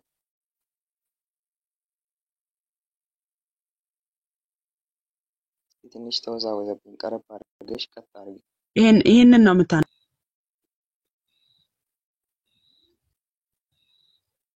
ቁጥር 23 ነበር ያወጣው ይቅርታ። ይሄንን አንብብ። ቁርአን ግን ከቻልክ ድምፅህን ጮክ አድርግ። እሺ ይቅርታ ማማ፣ ከታች ምንም የተሰማቸው አይደለም። ኤርፎን እንቃለው። ኤርፎን እየተጠቀምክ ነው? ከታች አታይም? እንደ ዲያቆን የሆነ ቁርአን ቅሪበት እያሉ የሚጠቁሙትን ቁርአን ያለ ኤርፎን ቅድም ጥሩ ተሰማ ነበር ወንድማችን። ኤርፎን እንቃለውና ሞክር እስቲ። ቅድም እኮ ጥሩ እየተሰማ ነበር። አይ መረብሽው ሰው አለና ይቅርታ። በቃ አንብቢልኝ። በቃ በዚህ ድምፅ አሁን ጥሩ ነው። አትሊስት ትሰማለህ። እውነት ይሻላል። አንብቢልኝ በቃ።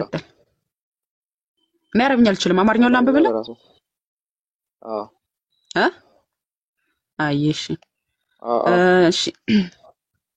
ከሴቶችም በባል ጥብቆች እጆቻቸው በምርኮ የያዟቸው ሲቀሩ በእናንተ ላይ እርም ናቸው። ይህን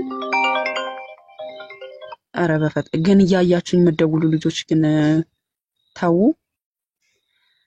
ከሴቶችም በባል ጥብቆች እጆቻቸው በምርኮ የያዟቸው ሲቀሩ በእናንተ ላይ እርም ናቸው። ይህን አላህ በእናንተ ላይ ጻፈ። ከዚያችሁ ከተከለከሉት ወዲያ ጥብቆች ሆናችሁ ዝሙተኞች ሳትሆኑ በገንዘቦቻችሁ ልትፈልጉ ለእናንተ ተፈቀደ አለ። በምኖቻችሁ በገንዘቦቻችሁ ልትፈልጉ ለእናንተ ተፈቀደ። ከእነርሱም በእርሱ በመገናኘት የተጠቀማችሁባቸውን ሴቶች ክፍያቸውን ግዴታ ሲሆን ስጧቸው አለ። በገንዘብ የምትፈልገው ሴትና ከተጠቀምክባት በኋላ ክፍያ የምትሰጣት ሴት ምን አይነት ሴት ናት? እቺ መጠጥ ቤት ያለችው እንደሷ ማለት ነው። ኦኬ ከተጠቀምክባት በኋላ የምትሰጣት ማለት ነው። ክፍያዋን የምትሰጣት። እሺ ይሄን ነገር እንግዲህ እንዴት ብዬ ልመልስልሽ መሰለሽ? እኔ መረጃውን አምጥተሽ አሳይተሽኛል። እኔ ደግሞ ተፍሲሩን ማቆ ነገር የለም እዚህ ላይ ግን እኔ ማቆ የባሪያው ነው እንጂ አሁን ያልሽውን ነገር አላውቀውም። እና ደግሞ ለጥያቄ ነው የገባሁት። እሺ ይሄንን ሱራ 4:24 ቀርተህ አታውቅም? ቀርቼው ባቅም እንደዚህ እንተኛ አላውቅም ተፈንትኖልኝ። ስትቀሩ ሳታስተውሉ ነው የምትቀሩት ቁርአን? ስለምንድን ነው የሚያወራው ምንድን ነው የሚለውን ነገር ሳታዩ ቼክ ሳታደርጉት ነው? አዎ አንቺ ስንቀራ እንደዚህ አይደለም የተነተንን አይደለም እንቀራው። ሁሉም ሰው አይደለም እንግዲህ። ኦኬ ሶ ያንቀጽ አንዲት ሴት ልጅ በገንዘብ ገዝታ ስለምትደረገው ተራክቦ ነው የሚያወራው ማለት ነው። እሺ ቀጣይ ጥያቄ ማለት አይደለም እሱ ሌላ ሰው መጠየቅ ትችላለሽ። እኔ አላመንኩም እንደዚህ ብዬ። እኔ ከሐዲስም ከተፍሲርህም ነው ማሳይ ችግር የለውም። ከሐዲስም ከተፍሲርህም ማለት ነው። እሺ አንዲት ሴት ከባሏ እያመነዘረ አገኘችው እንበል እና ያቺ ሴት ባሏን አመንዝሯል ብላ ለመክሰስ ስንት ምስክር ማምጣት አለባት? አላውቅም። አታውቅም? እስቲ ይሄንን ፈትዋ ቁጥር ያዝ። ፈትዋ ቁጥር 8851 ስንት ምስክር ማምጣት አለባት ይላል። እስቲ አንብብልን። ይሄንኛውን አንብብ እንደውም ይሄ በደንብ እንዲታይክ ማለት ነው። አይነበብም እና እስቲ አንብቢ። አንተ አንብበው። ይኸው አማርኛ አድርጌልሃል። ትንሽ ደመዝዛል። ይታያል።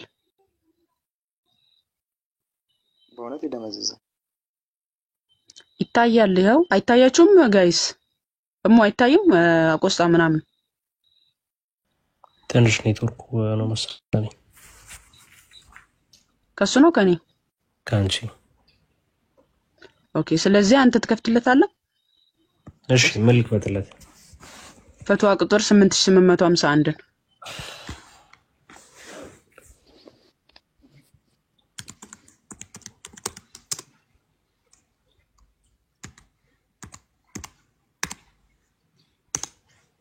እስከዛ ዲያቆን ሰላም ነው። እንዴት ናችሁ? ጰላዲ ሶፊ አሁን የመጣችሁት አልተገናኘንም ብዬ አሉ ይሄዳሉስ ቴሌግራም ላይ ላክልኝ ማማ። እግዚአብሔር ይመስገን። እግዚአብሔር ይመስገን። ሰላም እንዴት ነሽ ዳንዬ? ሶፊ እንዴት ነሽ? ሰላም ነው?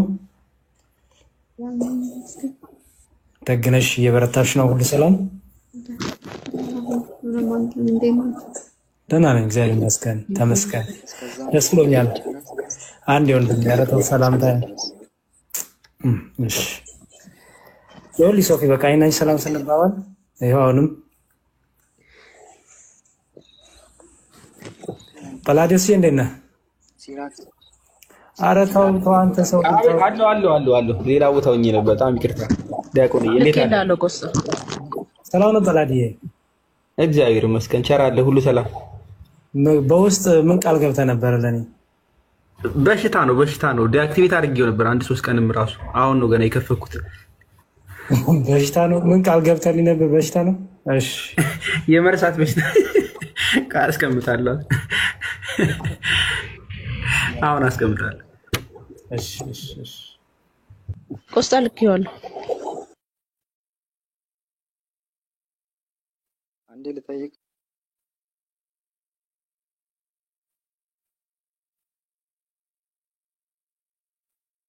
ሲራክ የሚባል ቦታ እስቲ ክፈቱልኝ አንዴ። ሲራክ አንብበው ይሄንን ያው እንዲታይክ ስልክ ቀይረን እኮ ተከፈተል። እሺ ኢማም ረሂመሁላሁ ድምጽህን ከፍ አድርግ ፕሊዝ።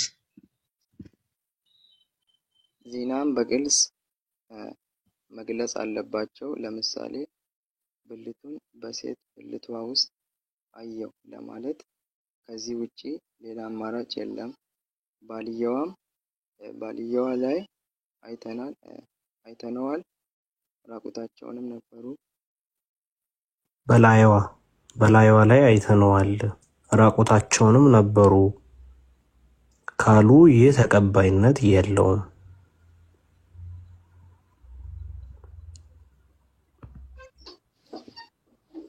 ቀጥል።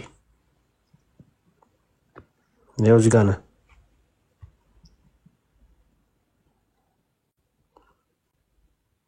ቁርአን እሺ ቀጥልልኝ። እሺ ሰው በሚስቱ ላይ የሚያደርገውን ከእርሷ ጋር ሲያደርግ አይተናል ቢሉም ይህ ለምስክርነት በቂ አይደለም። ብልቱ በሴቷ ብልት ውስጥ እንደነበረ እንመሰክራለን ማለት አለባቸው። ይህ ደግሞ በዑመር ራአ ጊዜ የተመሰከረለት ሰው ከአራቱም ጭኖች መካከል ብትሆን ኖሮ ይህን ምስክርነት መስጠት በፍጹም አትችልም ነበር። እንደተናገረው በጣም ከባድ ነው። ስለዚህም ሸይኹል ኢስላም ኢብኑ ተይሚያ በጊዜው የዚና ጉዳይ ከነብዩ ሰለላሁ ዐለይሂ ወሰለም ጀምሮ እስከ ኢብኑ ተይሚያ ዘመን ድረስ በምስክርነት የተረጋገጠ ነገር እንደሌለ ጠቅሰዋል። ከዚህም ጊዜ ጀምሮ እስከ ሌላኛው ድረስ ምንም አይነት ክስ ካልተረጋገጠ እኛ እስከ ዘመናችን ድረስ በምስክርነት የተረጋገጠ ነገር አናውቅም። ምክንያቱም በጣም ከባድ ነው። የመጨረሻ ጥቅስ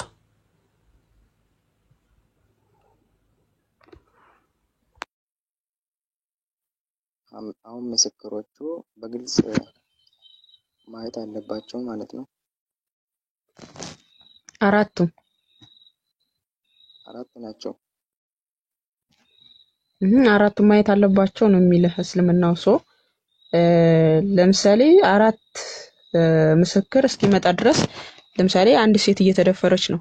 ያ ሰው ደፈረ ተብሎ ለመከሰስ አራት ምስክር ከየት ይመጣል? ተመሳሳይ ለማየት መርፌና ክር ሆኖ ካልሆነ ምስክርነታቸው ተቀባይነት የለውም። ጭራሹን ይገረፋሉ። በሱረቱ ኑር ቁጥር 4 ላይ ባለው አያ መሰረት አራቱም ተመሳሳይ ሆኖ ካላዩ ማለት ነው። ለምሳሌ አልጋ ውስጥ ራቁታቸውን ሆኖ ካዩ ተቀባይነት የለውም። እንቅስቃሴን ብቻ አየን ቢሉ ተቀባይነት የለውም። ወይ ሲሳሳሙ አየን ቢሉ ተቀባይነት የለውም። ተቀባይነት ያለው ምንድነው? በቃ መርፌና ክር ሆኖ መታየት አለበት ነው። ያቺ የተደፈረች ሴት እንዴት ነው ፍትህ ልታገኝ የምትችለው በዚህ አይነት?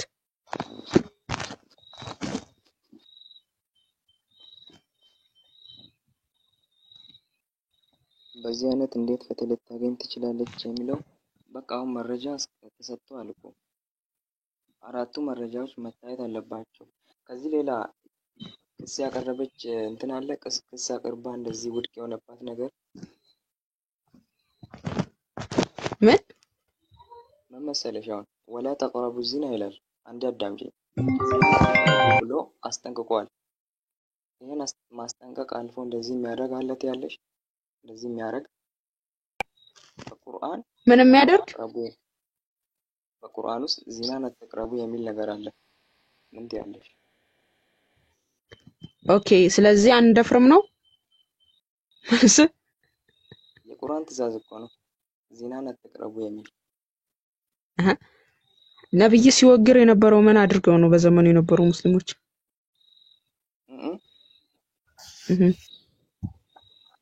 እስቲ ለሌላው ሰው እየተሰማ አይደለም ጋይስ፣ በጣም ተውጣጣ እሱ ቆስጣውሮ ቁርአን እስካሁን የተነሱትን ነጥቦች ምናምን ሴት ልጅ መመታት እንደሚቻል ጎዶሎ መሆኗ ምናምን አምኗል። ምንም ሊያፈርስ የገባበት ሀሳብ የለም። አውራው ያው ለእኔ መክፈት ትችላላችሁ። ቆይ በቃ አንተ እንደምከፍቱት አሁን እኛ የተናገርነው ነገር ምንም ዲፌንድ ማድረግ አይደለም ያስከው። ትክክል ነው ብለናል። እናመሰግናለን። ሙዲን ወንድማችን የሚቃረን ሀሳብ ካለው ያቅርብና ወደ እሱ እንቀጥላለን። ሙዲን እንኳን ሰላም መጣልኩ ነው። ምንድነው ማውራት ያልከው? የተሳሳትነው ሀሳብ አለ ወይ? እኛ አልሰማውማ። እሺ ሙዲን ጥያቄ እንጠይቃለን፣ ችግር የለውም። እሺ ጠይቃችሁኝ ግን መለስኩም አልመለስኩም እኔ ደግሞ ብጠይቃችሁ ተመልሱልኛላችሁ። በሴቶች ዙሪያ ከሆነ ነገ እንገባበታለን። በሴቶች ዙሪያ ነገ መግባት ትችላለን፣ መታችሁ መጠየቅ ትችላላችሁ። ዛሬ እስልምናው ላይ ነው እስልምና ሴቶች በሚል የገባ ነው። እስካሁን ያነሳናቸው ፖይንቶች ነበሩ። እነዛ ፖይንቶች ስህተት ናቸው ብላችሁ የምትሉ ሙስሊሞች መግባት ትችላላችሁ ብለን እየጋበዝን ነው። በሴቶች ላይ በክርስቲያን ሴቶች ላይ ጥያቄ ያለን ከሆነ ነገ ይሄን ሰዓት ላይ እዚሁ ላይ ብለናል መጠየቅ ትችላለን። ቀጥለ ቆስጠንጢኖስ። እና ትጠይቃላችሁ ብቻ ነው ማለት ነው? ዛሬ ትጠይቃላችሁ፣ ነገ ደግሞ ትጠይቃላችሁ መጣችሁ ማለት ነው። ዛሬ በእስልምና ሴቶች ነው፣ ከዛም በክርስትና ደግሞ ነገ ትመጣላችሁ። እሺ ማውቀውን ካወቅኩኝ ማውቀውን መልሳለሁ፣ ማላውቀውን አላውቀውም ብዬ ነው የማልፈው። በዚህ ትስማማላችሁ? ቀጥል ቆስጣ 4 ልብላ እንዴ።